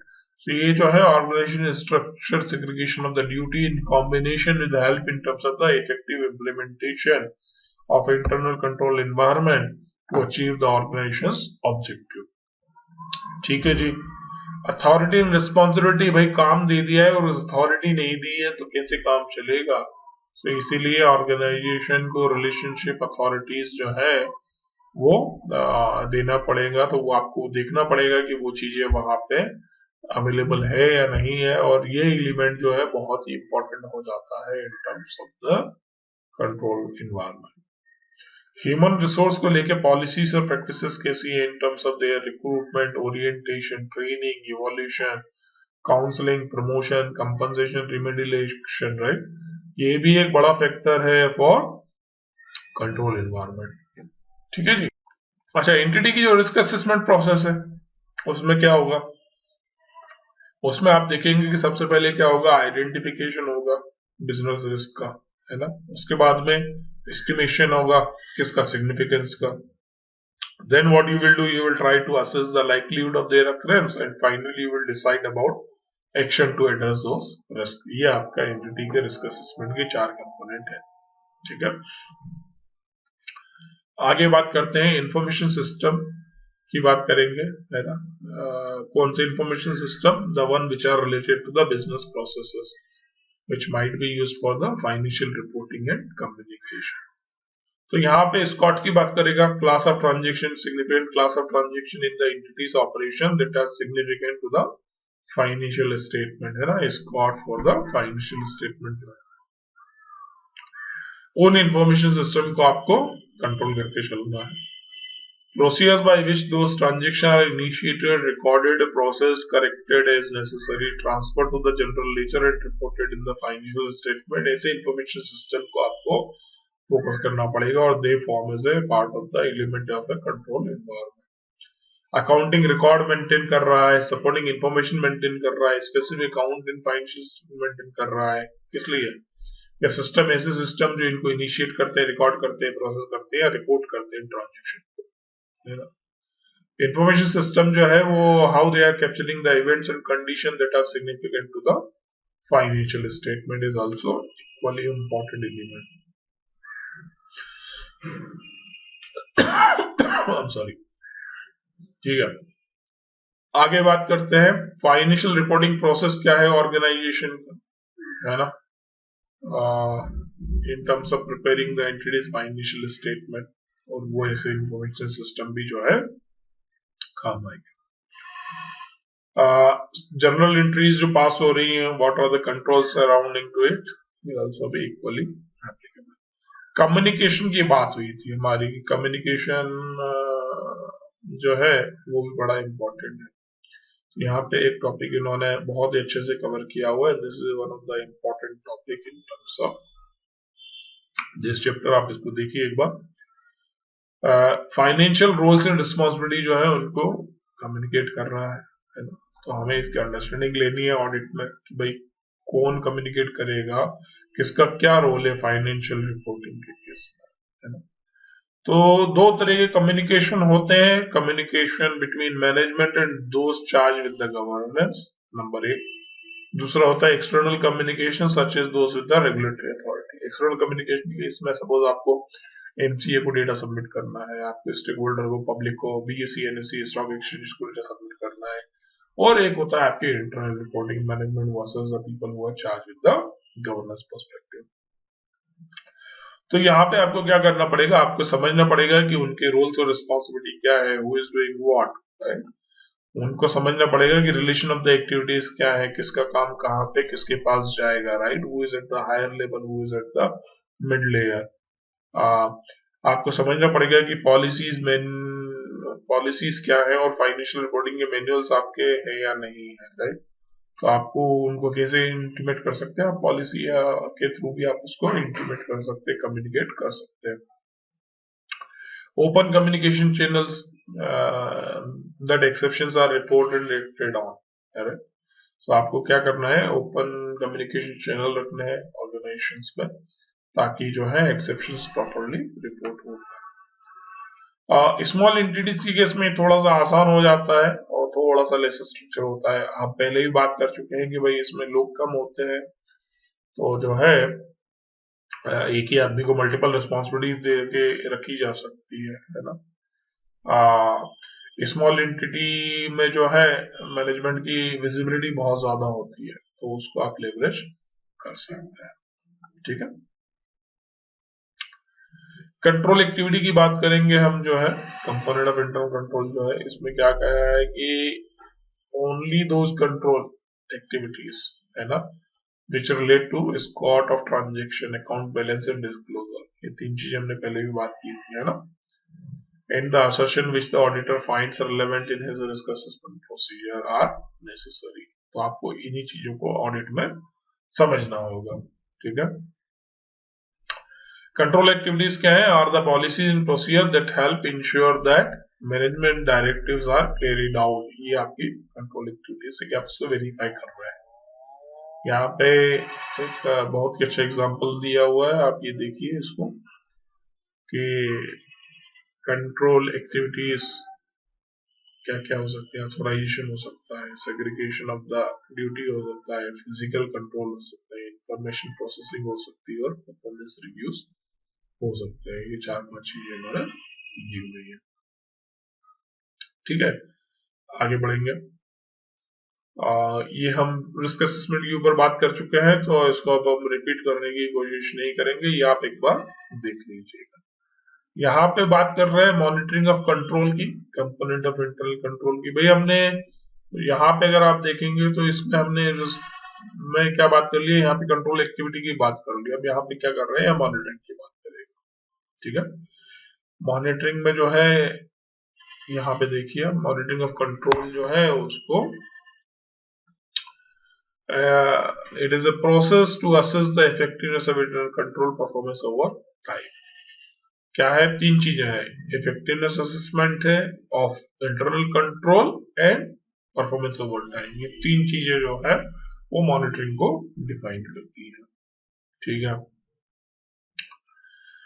अगर आप इसको assess करते रहेंगे तो ये क्या करेगा, it will help you in terms of maintaining the effectiveness of the control on a timely basis and taking the necessary remedial action।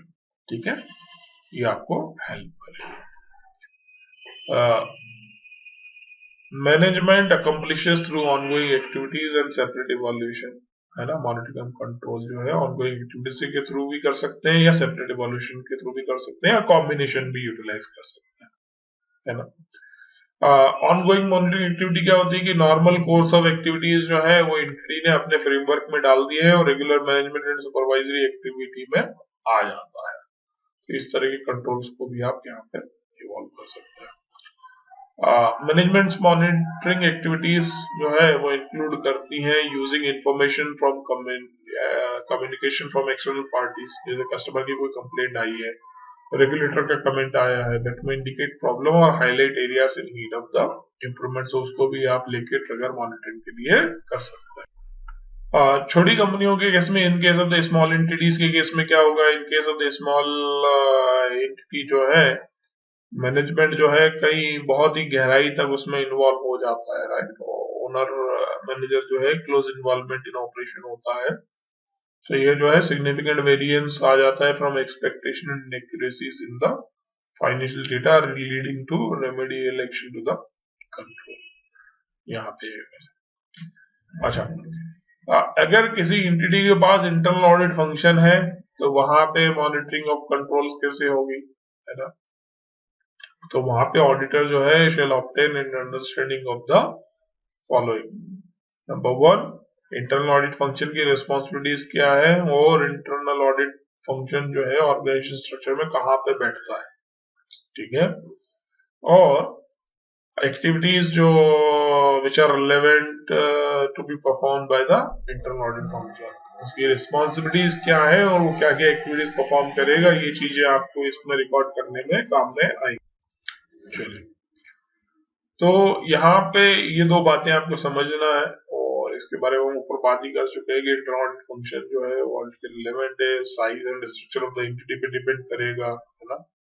कई सारे risk management, review of compliance, laws, regulation, monitoring of the internal control, ये सारी जो है responsibility में cover हो सकता है इंटरनल ऑडिट फंक्शन में, ठीक है। हमें उसकी फंक्शन को देखना, सुनना, समझना है कि भाई उसकी रिस्पॉन्सिबिलिटीज क्या है, वो एक्टिविटीज क्या क्या करता है, उसके बेसिस पे जो है हमें अपने को audit plan for the period prepare करना है, ठीक है जी। Satisfactory control environment is not an absolute deterrent to the fraud. मतलब हम कह सकते हैं कि कंट्रोल एनवायरनमेंट इफेक्टिव है तो भी फ्रॉड तो हो ही सकता है। Existence of the satisfactory control environment can be a positive factor, है ना, जब ऑडिट प्रोसेस कर रहा है, मगर it may help to reduce the risk of the fraud but it can not absolutely eliminate it or deterrent to the fraud। और deficiencies in the control environment अगर रहेंगी तो वो जो है अंडरमाइन कर देती है effectiveness of the control in particular in relation to the fraud. ठीक है, तो यहाँ पे ये देखने वाली बात है कि भाई आपका जो बहुत ही बढ़िया काम कर रहा है, आपका कंट्रोल इन्वायरमेंट सब कुछ बहुत बढ़िया है, डज नॉट मीन कि आपके यहाँ पे फ्रॉड होने की संभावना नहीं है। फ्रॉड होने की संभावना फिर भी आपकी रहेगी। यहाँ पे बहुत अच्छी लाइन लिखी गई है, कहा गया है कि control environment in itself does not prevent, detect और करेक्ट ए मटेरियल मिसस्टेटमेंट, है ना। However, it may influence the auditor's evaluation of the effectiveness of the other control and thereby auditor's assessment of the risk of material misstatement जो है वो very कर जाता है। ठीक है, तो यहाँ पे इसका ये बहुत बड़ा इम्पैक्ट है और इस तरह से इसका क्वेश्चन बन सकता है। अब जो है अगला टॉपिक हम कवर करने वाले हैं वो है evolution of internal control by the auditor. इसमें क्या करना है, इसमें सबसे पहले अगर बेनिफिट्स की बात करेंगे, राइट, ये ऑडिटर अगर इसको एग्जामिन करता है और इवोल्यूट करता है कंट्रोल सिस्टम को, है ना, तो ऑडिट प्रोग्राम में तभी तो एश्योरेंस आएगा, तभी तो रीजनेबल एश्योरेंस बिल्ड कर पाएंगे, है ना। एंड ये रीजनेबल एश्योरेंस क्या करेगा, हमको सपोर्ट करेगा so that we can form the opinion, we are able to gain the understanding of the accounting system, उसके इंटरनल कंट्रोल और ऑपरेशन को इवैल्यूएट कर पाएंगे। And it will help us in terms of the determining the nature, timing and extent of the audit procedure, हमें क्या implement करनी है। इसलिए इंटरनल कंट्रोल का इवोल्यूशन जो है ऑडिट के लिए बहुत ही इंपॉर्टेंट हो जाता है। कर लिया तो क्या फायदा हो जाएगा कि भाई अगर कर लिया तो हमको पता चल जाएगा कि भाई जो फ्रॉड है they are likely to be located, है ना, तो हम उस एरिया को फोकस कर लेंगे कि ये जो है इंटरनल कंट्रोल सिस्टम जो है वो यूज में है या ऑपरेशन में है या नहीं है, जो मैनेजमेंट कह रहा था, है ना, जो इंटरनल ऑडिट डिपार्टमेंट है वो प्रॉपरली काम कर रहा है या नहीं कर रहा है ना। अच्छा, एडमिनिस्ट्रेटिव कंट्रोल जो है वो इफेक्टिवली इम्पैक्ट कर रहे हैं या नहीं कर रहे हैं एम्प्लॉयज के काम को। एडिक्वेटली सेफगार्डिंग द एसेट्स के कंट्रोल जो है वो वेदर इफेक्टिव है या नहीं है। मैनेजमेंट जो है अपना जो फंक्शन है वो प्रॉपरली डिस्चार्ज कर पा रहा है या नहीं कर पा रहा है इन terms of the recording of transaction is concern. Reports या रिकॉर्ड्स या सर्टिफिकेट जो मैनेजमेंट दे रहा है वो कितने रिलायबल है, ये सारा कहां से पता लग सकता है, अगर आप इंटरनल कंट्रोल का रिव्यू करेंगे तो। ठीक है, extent and depth of the examination, कितना ऑडिटर को लेके जाना है in the different areas of accounting can also be decided based on the internal control framework review. Audit technique हमें कौन सी चूज करनी है या कौन सी audit procedure in particular circumstances में लगानी है, ये भी हम डिसाइड कर सकते हैं based on the internal control reviews. कौन कौन से ऐसे एरियाज है जहां पे कंट्रोल वीक है और कहां पे ये बहुत ज्यादा है, सो दैट हम क्या कर सकते हैं, अपनी ऑडिट को उसी प्रकार से फाइन ट्यून कर सकते हैं। ये भी आपको कौन बताएगा, इंटरनल कंट्रोल रिव्यू बताएगा।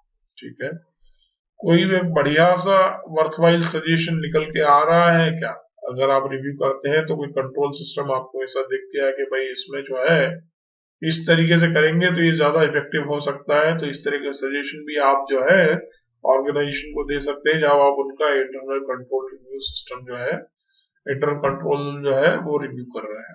ठीक है जी, इंटरनल कंट्रोल रिव्यू कर लिया, फिर क्या होगा, उसके बेसिस पे हम ऑडिट प्रोग्राम बना लेंगे, है ना, formulate the audit program, that's the next course of action. ठीक है, व्हाट विल हैपन नेक्स्ट, उसके बाद में आप evolution of the internal control methods पे आ जाएंगे, है ना। कैसे कर सकते हैं, by study, examination and evolution of the control system installed by the management. So ये जो है रिव्यू हम इन 3 टेक्निक से कर सकते हैं। पहली स्टेप क्या है, determination the control and procedure laid down by the management, इसको पता करना, ये ऊपर हम समझ चुके हैं कि उसको आपको कैसे अंडरस्टैंड करना है। ठीक है, अच्छा, ऑडिटर में ascertain the character, scope and efficacy of the control system, है ना, जो भी डेटा कलेक्ट कर रहे हैं, जो भी इंफॉर्मेशन डेवलप कर रहे हैं, प्रोसेस कर रहे हैं, है ना, उसको समझ सकते हैं। नेचर ऑफ कंट्रोल क्या है, जो इंफॉर्मेशन को रिलायबल बनाती है, कंपनी के एसेट को बचाती है ना। ये स्किल्स और नॉलेज एम्प्लॉयज का कैसा है, तो उसके बारे में बात कर सकता है। ठीक है, ये बहुत सारी जो इन्फॉर्मेशन है वो राइटिंग में अवेलेबल नहीं रहेगी, तो इसलिए इंक्वायरी को लेके हमको आगे बढ़ना पड़ेगा। Inquiry in support with the observation, ये जो है ये टेक्निक्स आप लेवरेज कर सकते हैं, है ना। तो इसमें आपको आगे बढ़ने में हेल्प मिलेगा। इंफॉर्मेशन अकोमुलेशन के लिए कुछ टूल बताए हैं, जैसे नैरेटिव रिकॉर्ड जो बता रहे हैं उसको लिखते चले जाइए, चेकलिस्ट यूटिलाइज कर सकते हैं, क्वेश्चनर यूटिलाइज कर सकते हैं, फ्लो चार्ट बना सकते हैं in order to evaluate the. यहाँ पे वही जो है इंटरनल कंट्रोल इवोल्यूशन के लिए 4 टूल जो है बताए गए हैं। ठीक है, नैरेटिव रिकॉर्ड क्या होता है? Narrative record is a exhaustive description of the system, है ना, exhaustive description of the system is found in operation by the auditor. वो जो है लिखेगा इसके जहां पे कोई फॉर्मल कंट्रोल सिस्टम नहीं है तो ये है उसको लिख के रख सकते हैं। इसके लिए आपको क्या करना पड़ेगा, ऑडिटर को जो है एक्चुअल टेस्टिंग या ऑब्जर्वेशन करना जरूरी हो जाता है before you actually do the narrative recording. Disadvantage क्या है? Comprehend the system in operation is quite difficult, ये पूरा समझना पड़ेगा। वीकनेस और गैप्स इन द सिस्टम जो है वो बहुत ज्यादा अच्छे से आइडेंटिफाई नहीं कर पाएंगे, क्योंकि आप तो रिकॉर्डिंग ही पहली बार कर रहे हो, तो असेस किसके अगेंस्ट में करेंगे, है ना। तो incorporate changes arising on account of reshuffling of the main power, उसको आप अकाउंट नहीं कर पाएंगे नैरेटिव रिकॉर्ड में, क्योंकि आप जो है पूछ के समझ के आप उसको रिकॉर्ड को डेवलप करने की कोशिश कर रहे हैं। चेकलिस्ट के केस में क्या है? चेकलिस्ट जो है सीरीज ऑफ इंस्ट्रक्शन है, क्वेश्चन है, which member of the auditing staff must follow and or answer, है ना। When he completes instruction, he initials the space against the instruction. Answer to the checklist instruction are usually yes, no or not applicable. ऐसा अगर आप देखेंगे बहुत सारे लोगों ने अपने एक चेकलिस्ट का फॉर्मेट देखा होगा, यहाँ पे 3 कॉलम में आप पकड़ लीजिए इसको, तो यहाँ पे डिस्क्रिप्शन रहेगा कि क्या चेक करना चाह रहा है, और यहाँ पे जो है रिस्पॉन्स रहेगा यस, नो, नॉट एप्लीकेबल, और यहाँ पे रिमार्क का कॉलम हो सकता है। तो ये आपकी जो है चेकलिस्ट डेवलप हो जाएगी। ठीक है, तो इस तरीके से आप इस पे चेकलिस्ट पे काम कर सकते हैं, वही चीज बताने की कोशिश कर रहे हैं। जैसे यहाँ पे एग्जांपल इन्होंने कोट किया हुआ है, देखिए क्या एग्जांपल किया है। Are tenders called before placing order, yes, no, not applicable, है ना। Are the purchases made on the basis of a written order, yes, no, not applicable.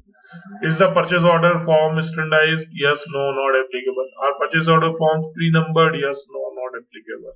ठीक है, तो इस तरीके से आप चेकलिस्ट फॉर्मेट में वेरीफाई कर सकते हैं, और ये जो है चेकलिस्ट को वेरीफाई करके इफिशिएंसी का वेंडर कंट्रोल डिटरमाइन कर सकते हैं। क्वेश्चनर ले सकते हैं, एक डिटेल क्वेश्चनर बना लीजिए, उसमें आप उसके अगेंस्ट में प्रोसेस कर सकते हैं। Flow chart, graphical way of representation of each part of the company system of internal control जो है, this is one of the most concise way of recording of the auditors review of the system, है ना। Narrative explanation बचा देता है, कम जगह में ज्यादा काम हो जाता है। ठीक है, छोटा पैकेट बड़ा धमाका है फ्लो चार्ट, देखते ही समझ में आ जाएगा, तो जो है मिस इंटरप्रिटेशन, मिसरिप्रेजेंटेशन या ट्रांसक्रिप्शन एरर होने के चांसेस कम होते हैं इस केस में। ठीक है, आपने इंटरनल कंट्रोल सिस्टम को रिव्यू कर लिया है, डेटा कलेक्ट कर लिया है, अब उसकी टेस्टिंग की बारी आ जाती है। टेस्टिंग कैसे होगा? टेस्ट ऑफ कंट्रोल के 2 पार्ट है ना। इसको आप क्या करते हैं, टेस्ट ऑफ कंट्रोल और perform to obtain the audit evidence about the effectiveness of the, 2 चीजों के। पहला design of the accounting and internal control system की जो है सुटेबली डिजाइंड है या नहीं है टू प्रिवेंट डिटेक्ट और करेक्ट द मटेरियल मिसस्टेटमेंट। दूसरा, operation of the internal control is operate effective throughout the period. ये जो 2 चीज है उसी के बारे में यहाँ पे बात किया। हो सकता है कि आपको रिकॉल हो रहा होगा। ठीक है, आईटी सिस्टम के जो कंट्रोल की बात है वो हमने चैप्टर 6 में बहुत अच्छे से पढ़ा हुआ है, audit in an automated environment. तो ये वाला जो टॉपिक है आप प्लेलिस्ट में अवेलेबल है, वहां से ये आप इसको देख सकते हैं। ठीक है, चलिए आगे बढ़ते हैं।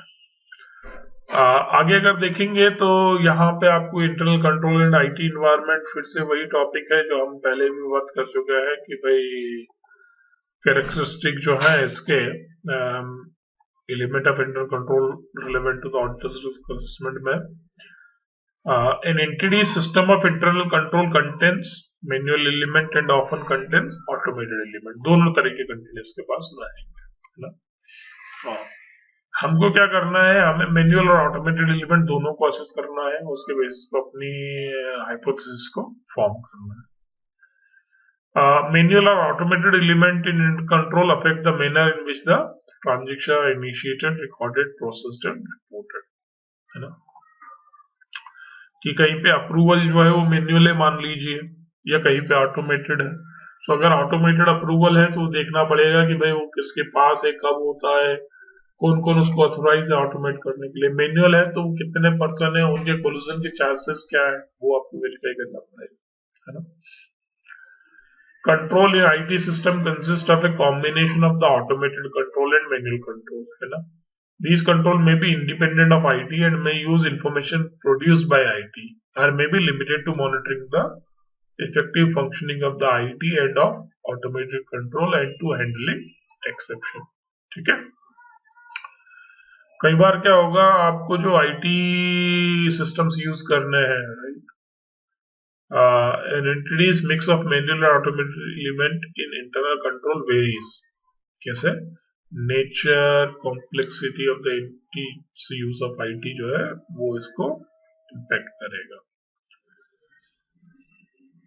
IT benefits an entity's internal control by enabling an entity to consistently apply, है ना, predefined business rules and perform complex calculation in processing large volume, enhance the timeline, availability and accuracy. ठीक है, facilitate the additional analysis of the information, ये जो है IT के benefits है। ये क्या करेगा, enhance the ability to monitor the performance of the entity's activity and policies and procedure. It will reduce the risk that control will be circumvented and enhance the ability to achieve the effective segregation of duties by implementing security control in application, database and operating system. तो यहाँ पे ये तीन चीजें जो है, आप ये पिक्चर ध्यान रखिएगा और इस पिक्चर से आपको समझ में आ जाएगा। ठीक है, आईटी जो है स्पेसिफिक रिस्क भी पोज करता है, ऐसा नहीं कि सब कुछ गुडी गुडी है। इसकी वजह से हमें यहाँ पे स्पेसिफिक रिस्क का भी ध्यान रखना पड़ेगा। क्या क्या हो सकता है कि भाई रिलायंस सिस्टम जो है इनएक्यूरेट डेटा प्रोसेस कर रहा है ना, और हम उसी सिस्टम के ऊपर रिलाई कर रहे हैं, तो वो गलत बात हो जाएगी, हमारा जो आउटकम होगा वो फॉल्टी हो जाएगा। डेटा को जो है अनऑथराइज एक्सेस हो रहा है या कोई जो है डिस्ट्रक्शन ऑफ डेटा हो रहा है, फॉरवर्ड चेंजेस इन डेटा हो रहे हैं, तो रिकॉर्ड की इंटीग्रिटी कहाँ रहेगी, तो उस केसेस में भी हमें दिक्कत दे सकता है। आईटी पर्सनल जो है प्रिविलेज एक्सेस लेके आ रहा है, जो उसको चाहिए उससे ज्यादा, सेग्रीगेशन ऑफ द ड्यूटी जो है पॉसिबल नहीं है सॉफ्ट सिस्टम के अंदर, तो आपको देखना पड़ेगा कि वो कंट्रोल प्रॉपरली होंगे, ये ड्रॉबैक हो सकता है। मास्टर फाइल में ऑटोमेटिकली जाके किसी ने पीछे से वैकेंसी चेंज कर लिया अनऑथराइज्ड, है ना, सिस्टम में प्रोग्राम की फंक्शनिंग को जाके चेंज कर दिया। अच्छा, failure to make necessary changes to system और प्रोग्राम, इनअप्रोप्रिएट मैनुअल इंटरवेंशन हो रहा है, या डेटा का जो है पोटेंशियल लॉस हो रहा है, inability to access the data, जब जरूरत पड़ रही तब उसको एक्सेस ही नहीं कर पा रहे हैं, तो ये सारे भी जो है ड्रॉबैक्स हैं। सुटेबिलिटी बहुत हद तक मैटर करता है कि इंटरनल कंट्रोल में भी more suitable where judgement and discretions are required, तब मैनुअल कंट्रोल पे जाना है आपको। ठीक है, और जहां पे आपको मैनुअल डिस्क्रिशन और जजमेंट नहीं चाहिए, वहां पे आप क्या कर सकते हैं, वहां पे आपको ऑटोमेटेड कंट्रोल आप लेवरेज कर सकते हैं। Suitability is also one of the factor to choose the IT control. Reliability, manual element in internal control में भी less reliable than the automated element. तो जब रिलायबिलिटी की बात आएगी तो ऑटोमेटेड सिस्टम्स को जो है प्लस दिया जाएगा कि वो जो है बेटर होते हैं इन टर्म्स ऑफ द रिलायबिलिटी, क्योंकि वो बाइफरकेट नहीं करते हैं। क्योंकि मैनुअल एलिमेंट को जो है इजीली बाईपास कर सकते हैं, इग्नोर कर सकते हैं, ओवरराइड कर सकते हैं, है ना।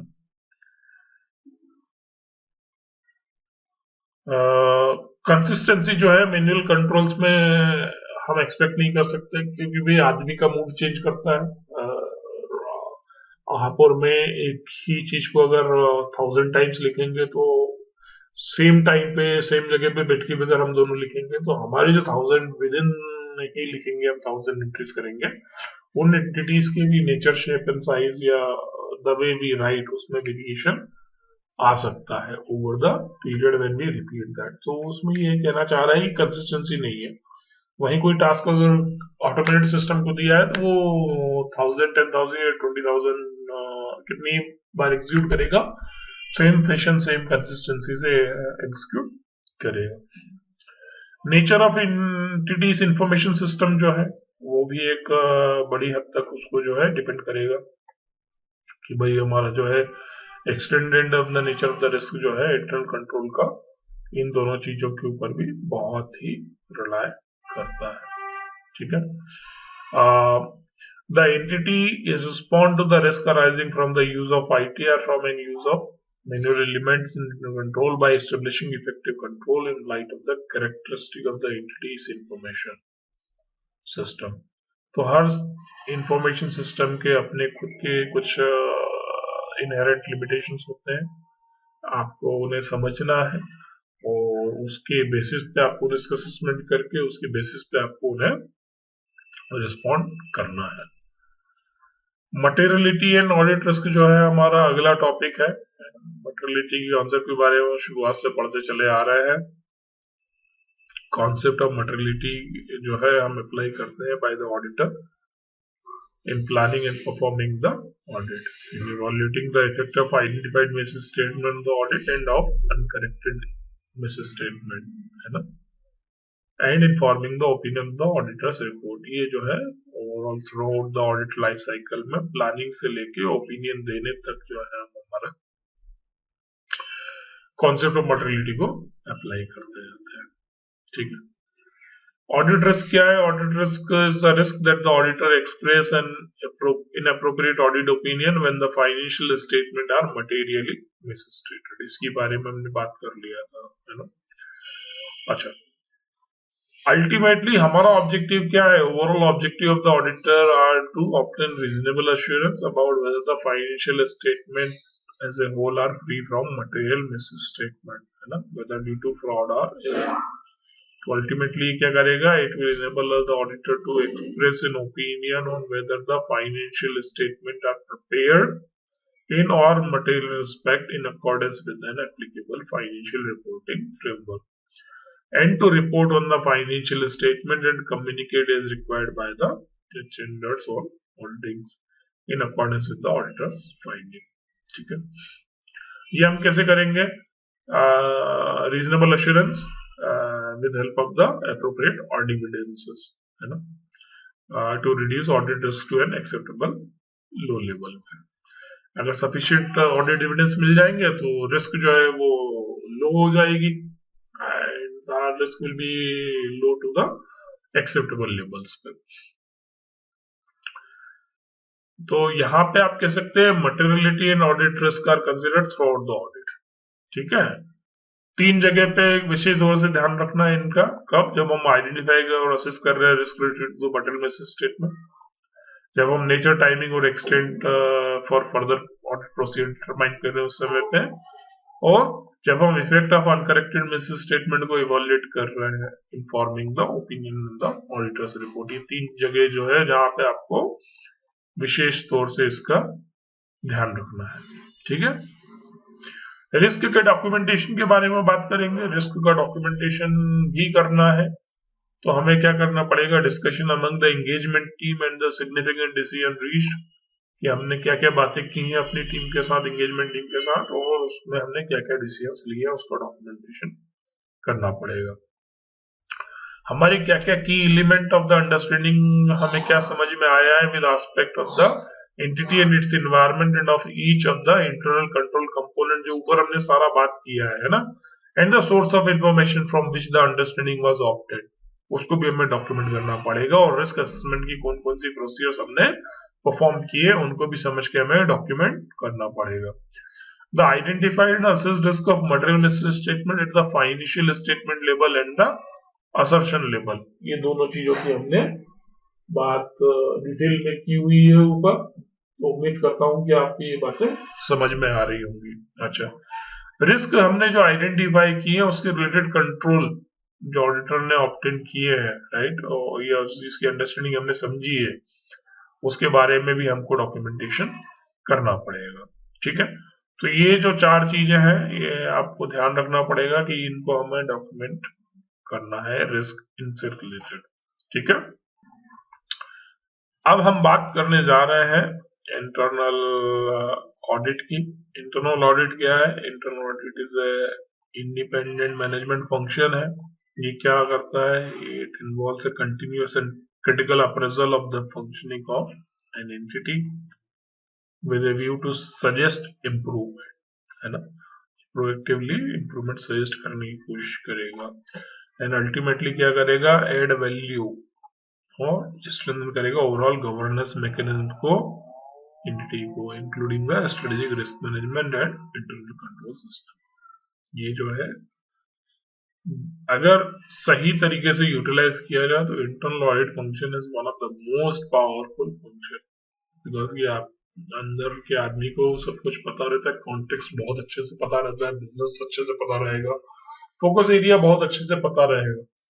सो एक ऑडिटर जो बाहर से आके सिंपल बेस पे ऑडिट करने की कोशिश करेगा, बजाय उसके एक इंटरनल ऑडिटर जो है much more in depth review करके, टाइम होता है इंटरनल ऑडिटर के पास, एक्सटर्नल ऑडिटर के पास लिमिटेड टाइम है, यहाँ पे टाइम लिमिटेशन नहीं है इंटरनल ऑडिटर के पास, तो they can go in much more depth. They are already familiar with the internal context of the organization, so that they have an edge in terms of assessing the relevant significant operation जो है उनको आप assess कर सकते हैं। उनको issues भी पता रहता है इंटरनल ऑडिटर्स ऑर्गेनाइजेशंस के, राइट। सो क्या क्या किस किस तरह के इश्यूज आ रहे हैं, तो उन इश्यूज को एक्सटर्नल ऑडिटर को तो पहले वो इश्यूज डिटरमाइन करने पड़ेंगे, फाइंड आउट करने पड़ेंगे, उसके बाद में उसके अगेंस्ट में ऑडिट कर पाएगा। इंटरनल ऑडिटर के साथ बेनिफिट ये रहता है कि रेगुलर कोर्स ऑफ एक्शन में ही उसको ये चीजें पता चलती चली जाती है, जिसके अगेंस्ट में वो जो है अपनी ऑडिट प्रोसीजर को डिजाइन कर सकता है और बहुत ही इफेक्टिव तरीके से जो है अपने इस एक्टिविटी को परफॉर्म कर सकता है। इंटरनल ऑडिट किसको करना है, किसको नहीं करना है, ये किसने बताया है? सेक्शन 138 में बताया है ना। Section 138 of the companies act जो है उसने बताया है किस किस को करना है। यहाँ पे क्राइटेरिया दिया हुआ है, आपने कंपनीज एक्ट में पढ़ा हुआ होगा, फिर भी एक बार क्विकली रिव्यू कर लेते हैं। सारी लिस्टेड कंपनीज को करना है ना, और सारी अनलिस्टेड कंपनीज को करना है, मगर जिसके पेड अप शेयर कैपिटल जो है 50 करोड़ या उससे ज्यादा है पिछले फाइनेंशियल ईयर में, ठीक है, जिसका टर्नओवर जो है 200 करोड़ और मोर है during the preceding financial year, या जिसके आउटस्टैंडिंग लोन और बोरोइंग फ्रॉम द बैंक्स जो है पब्लिक फाइनेंशियल इंस्टीट्यूट, जिसको पीएफआई भी कहते हैं, वो 100 करोड़ रुपए से ज्यादा है ना, या outstanding deposit of 25 crore rupees are more at any point of time during the preceding financial year. इसको क्या कह सकते हैं? 25, 50, 100, 200 कह सकते हैं, ठीक है। 25 करोड़ का आउटस्टैंडिंग डिपॉजिट है, या 50 करोड़ की पेड अप शेयर कैपिटल है, या आउटस्टैंडिंग लोन और बोरोइंग जो है 100 करोड़ का है, या टर्नओवर जो है वो 200 करोड़ का है। तो आप ये ध्यान रखिए, 25, 50, 100, 200, ठीक है। ये चार इसमें क्राइटेरियाज दिए गए हैं जो हमने अभी बात किया है, और अनलिस्टेड कंपनीज के केस में, ठीक है, ठीक है। और जितनी भी प्राइवेट कंपनीज है वहां पे उनके केस में जो है आपका 100-200 का क्राइटेरिया है। 100 करोड़ का आउटस्टैंडिंग लोन या बोरोइंग या 200 करोड़ का टर्नओवर, उन दोनों को भी इंटरनल ऑडिट फंक्शन एस्टेब्लिश करने की जरूरत पड़ेगी। सो सारी की सारी लिस्टेड कंपनीज उनको इंटरनल ऑडिट करने का है, एंड सारी की सारी अनलिस्टेड कंपनी जिसमें 25, 50, 100, 200 का क्राइटेरिया फुलफिल होता हो, और सारी की सारी प्राइवेट कंपनी जहां पे 100, 200 का क्राइटेरिया फुलफिल होता हो, उन सबको जो है इंटरनल ऑडिट जो है करना होगा। अगर वो क्राइटेरिया मीट करता है तो कंप्लाई करना पड़ेगा। Who can be appointed as an internal auditor? तो सेक्शन 38 कहता है कि भाई इट कैन बी इधर ए चार्टेड अकाउंटेंट और ए कॉस्ट अकाउंटेंट और such other professional as may be decided by the board to conduct the internal audit of the function and activities of the companies, है ना। यहाँ पे limitation नहीं डाला है, बट ये कहा गया है कि internal auditor may or may not be an employee of the company, मतलब कि ये कंपनी का आदमी भी हो सकता है और थर्ड पार्टी का आउटसोर्सिंग भी हो सकता है। ठीक है, चलिए, इंटरनल ऑडिट फंक्शन क्या है? A function of an entity that performs assurance and consulting activities. किस लिए? Design to evaluate and improve the effectiveness of the entity's governance, risk management and internal control process. तीन चीजें यहाँ पे बात की है। किस किस का इवोल्यूशन एंड इंप्रूवमेंट करना है? एंटिटी की गवर्नेंस का, रिस्क मैनेजमेंट का और इंटरनल कंट्रोल प्रोसेस का। उसी के लिए जो है एश्योरेंस कंसल्टिंग एक्टिविटी प्रोवाइड करता है कौन? Internal audit function. ठीक है, objective and scope of the internal audit function के बारे में बात कर लेंगे। तो यहाँ पे कहा गया है कि जो है ऑब्जेक्टिव वो वेरी करता है widely, depend on the size and structure of the entity and requirement of the management, है ना। तो ये उसके ऊपर डिपेंड करेगा। कहाँ लिखा हुआ है ये? जैसे 610 में लिखा हुआ है।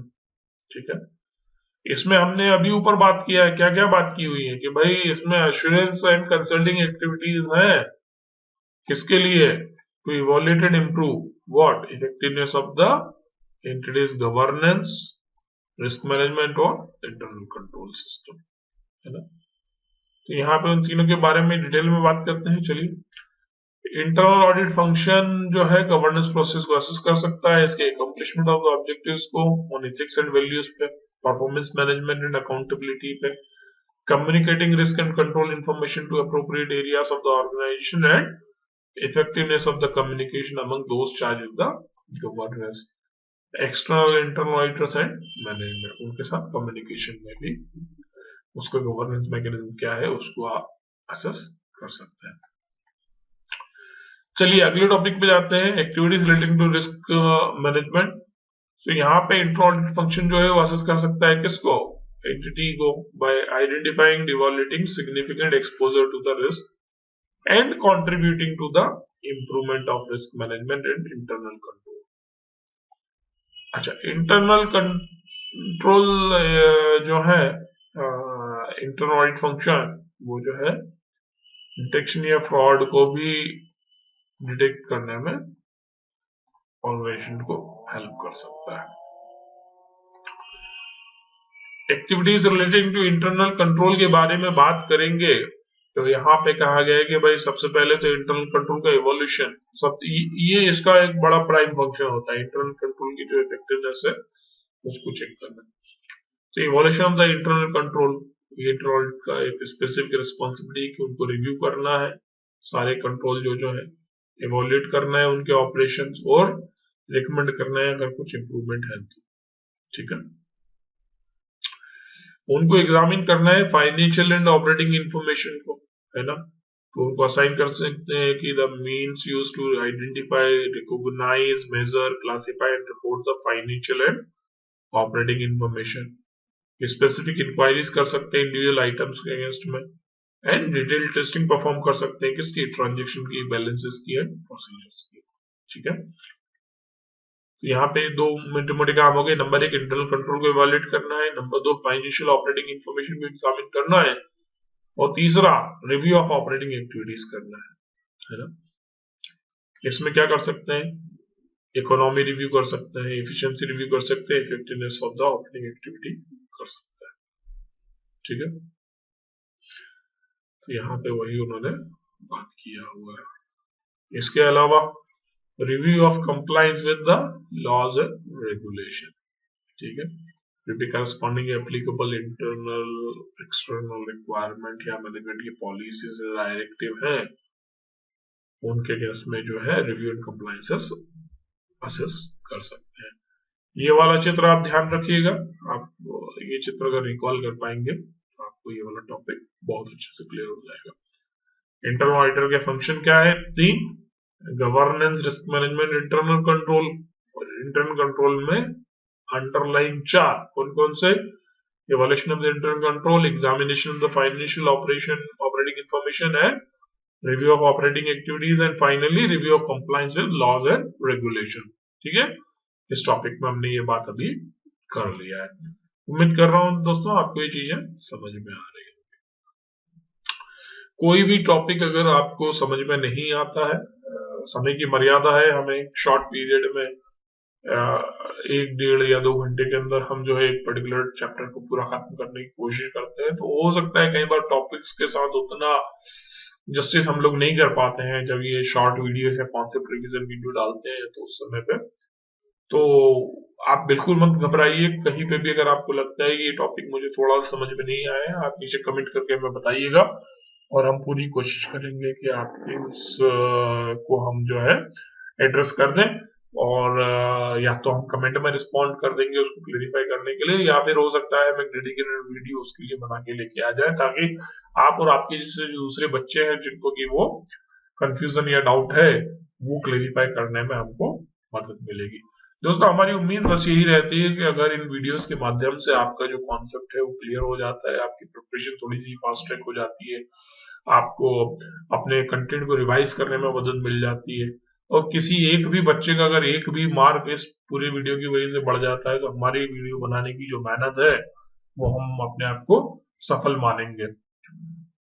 तो दोस्तों इसीलिए आपसे उम्मीद करते हैं कि आप ये वीडियो ज्यादा से ज्यादा अपने दोस्तों के साथ शेयर करें, आप हमारे वीडियोस को लाइक करें अगर आपको कंटेंट पसंद आ रहा हो तो, और हमें कमेंट करके बताएं कि हम और किस चीज के ऊपर आपको कौन से वीडियोस आपको देखने की इच्छा है और हम अपने वीडियोस बनाने में क्या इंप्रूवमेंट कर सकते हैं। हम थोड़ा सा ये ऑनलाइन माध्यम में थोड़ा सा नए हैं, तो हो सकता है कुछ वीडियोस की क्वालिटी या हमारे आर्टिकुलेशन में बोलने में हो सकता है उतना अच्छे से हम प्रेजेंट नहीं कर पा रहे हो, मगर ओवर द पीरियड हम इसको धीरे धीरे इम्प्रूव करेंगे और कोशिश करेंगे कि आपको ऐसे ही हम हेल्प करते रहे, आपकी तैयारियों को हम ऐसे ही मदद करते रहे। तो चलिए दोस्तों आगे बात करते हैं कि जो इंटरनल ऑडिट का जो स्टैंडर्ड है वो आईसीआई ने भी इशू किया हुआ है, तो उसके बेसिक्स क्या है ना। तो स्टैंडर्ड्स और इंटरनल ऑडिट जो है वो रिकमेंडरी इन नेचर है, नंबर 1 है ना। वो मैंडेटरी बन जाएंगे कब से? जब भी ऐसी डेट नोटिफाई कर दी गई है काउंसिल के थ्रू। तो अभी तक 18 ऐसे स्टैंडर्ड और इंटरनल ऑडिटिंग जो है वो आईसीआई ने रिलीज किए हुए हैं। कौन कौन से हैं लिस्ट आपके सामने है, 1 से लेकर 18 तक है ना। एक वाला जो है प्लानिंग एंड इंटरनल ऑडिट है, basic principle governing internal audit है, documentation, reporting, sampling, analytical procedure, quality assurance in internal audit, terms of internal audit, communication with the management, internal audit का evidence, consideration of fraud in an internal audit, internal control evaluation, enterprise risk management, internal audit and information technology environment, knowledge of the entity and its environment, using the work of an expert, consideration of laws and regulation in internal audit and related parties। ये जो है आपके SIA 1 से लेके 18 तक है। तो ये लिस्ट आप ध्यान रखिएगा, और कि ये टोटल 18 ऐसे SIA जो है पब्लिश किए हुए आईसीआई ने, और अभी ये जो है रिकमेंडरी नेचर है। चलिए अगले टॉपिक के ऊपर बात करते हैं, जो कि हमारा basics of internal financial control and reporting requirement. इसके बारे में क्या कह रहा है? सेक्शन 134 जो है वो इंटरनल फाइनेंशियल कंट्रोल्स को है एक्सप्लेन करता है। What are these? These are the policies and procedures adopted by the company for ensuring the orderly and efficient conduct of its business, including adherence to company's policy, safeguarding of its asset, prevention, detection of the fraud and errors, and accuracy and completeness of the accounting record, and timely preparation of the reliable financial information. ये सारी चीजें कहाँ पे internal financial control में cover किए गए हैं। ठीक है, तो इससे क्या क्या चीजें समझ में आई है कि भाई ये चीजें समझ में आई है कि ये जो पॉलिसीज प्रोसीजर्स हैं adopted by the company for ensuring the orderly and efficient conduct of its business, है ना, सेफगार्डिंग ऑफ इट्स एसेट, उसी वाली डेफिनेशन का ब्रेकअप यहाँ पे दिया हुआ है। Prevention and detection of the fraud and error, accuracy and completeness of the accounting record, and finally timely preparation of the reliable financial information। तो ये 5 पॉइंट्स आप जो है ध्यान रखिएगा अपने प्रिपरेशन में कि भाई जो है ये डेफिनेशन आपको याद हो जाएगी। चलिए, ऑडिटर की रिस्पॉन्सिबिलिटी क्या है for reporting on internal financial control over financial reporting in India. तो सेक्शन 143 का सबसेक्शन 3 का क्लॉज 1 जो है वो कहता है कि ऑडिटर की रिपोर्ट में कि कंपनी के अंदर जो है adequate internal financial control in place है या नहीं है, और उसकी जो ऑपरेटिंग इफेक्टिवनेस है वो कैसी है ना। तो ये हमें यहाँ पे सेक्शन 143 में ऑडिटर को बताना होगा। अच्छा, the reporting on internal financial control will not be applicable with respect to the interim financial statement, ठीक है, such as quarterly or half yearly financial statement unless such reporting is required under any other law or regulation। ठीक है, तब तक तो ये मान सकते हैं कि इस फाइनेंशियल जो है एनुअल वाले उन्हीं के ऊपर एप्लीकेबल रहेगा। ठीक है, सेक्शन 143 की बात कर ली हमने यहाँ पे, और आगे बढ़ते हैं। लास्ट जो टॉपिक हम यहाँ पे कवर करना चाह रहे हैं वो है आपका differences between internal financial control and internal control over financial reporting. ध्यान रखिएगा, पहला है इंटरनल फाइनेंशियल कंट्रोल, दूसरा क्या है internal control over financial reporting, दो अलग अलग चीजें हैं। ठीक है, इंटरनल फाइनेंशियल कंट्रोल जो है अभी हमने ऊपर बात किया डेफिनेशन सेक्शन 134(5)(e) में क्या कहता है, internal financial control policy and procedures adopted by the company to ensure what, to ensure the orderly and efficient conduct of its business, adherence to the company's policy, safeguarding of its asset, prevention, detection of the fraud and error, and accuracy and completeness of the accounting record, and timely preparation of the reliable financial information जो है ये सब internal financial control के अंदर में आता है। वही हमारा जो internal control over financial reporting क्या है, यहाँ पे auditors are required to express an opinion on the effectiveness of an entity's internal control over financial reporting, है ना। Such opinion is in addition to and distinct from the opinion expressed by the auditor on the financial statement। तो ये वाला जो है company को internal financial control जो है वो एस्टेब्लिश करने हैं, और ये जो है वो internal control over financial reporting है जो ऑडिटर को परफॉर्म करना है। ठीक है, तो इसके साथ ही दोस्तों आज का हमारा जो लास्ट टॉपिक है वो भी हमने इसमें कवर कर लिया है।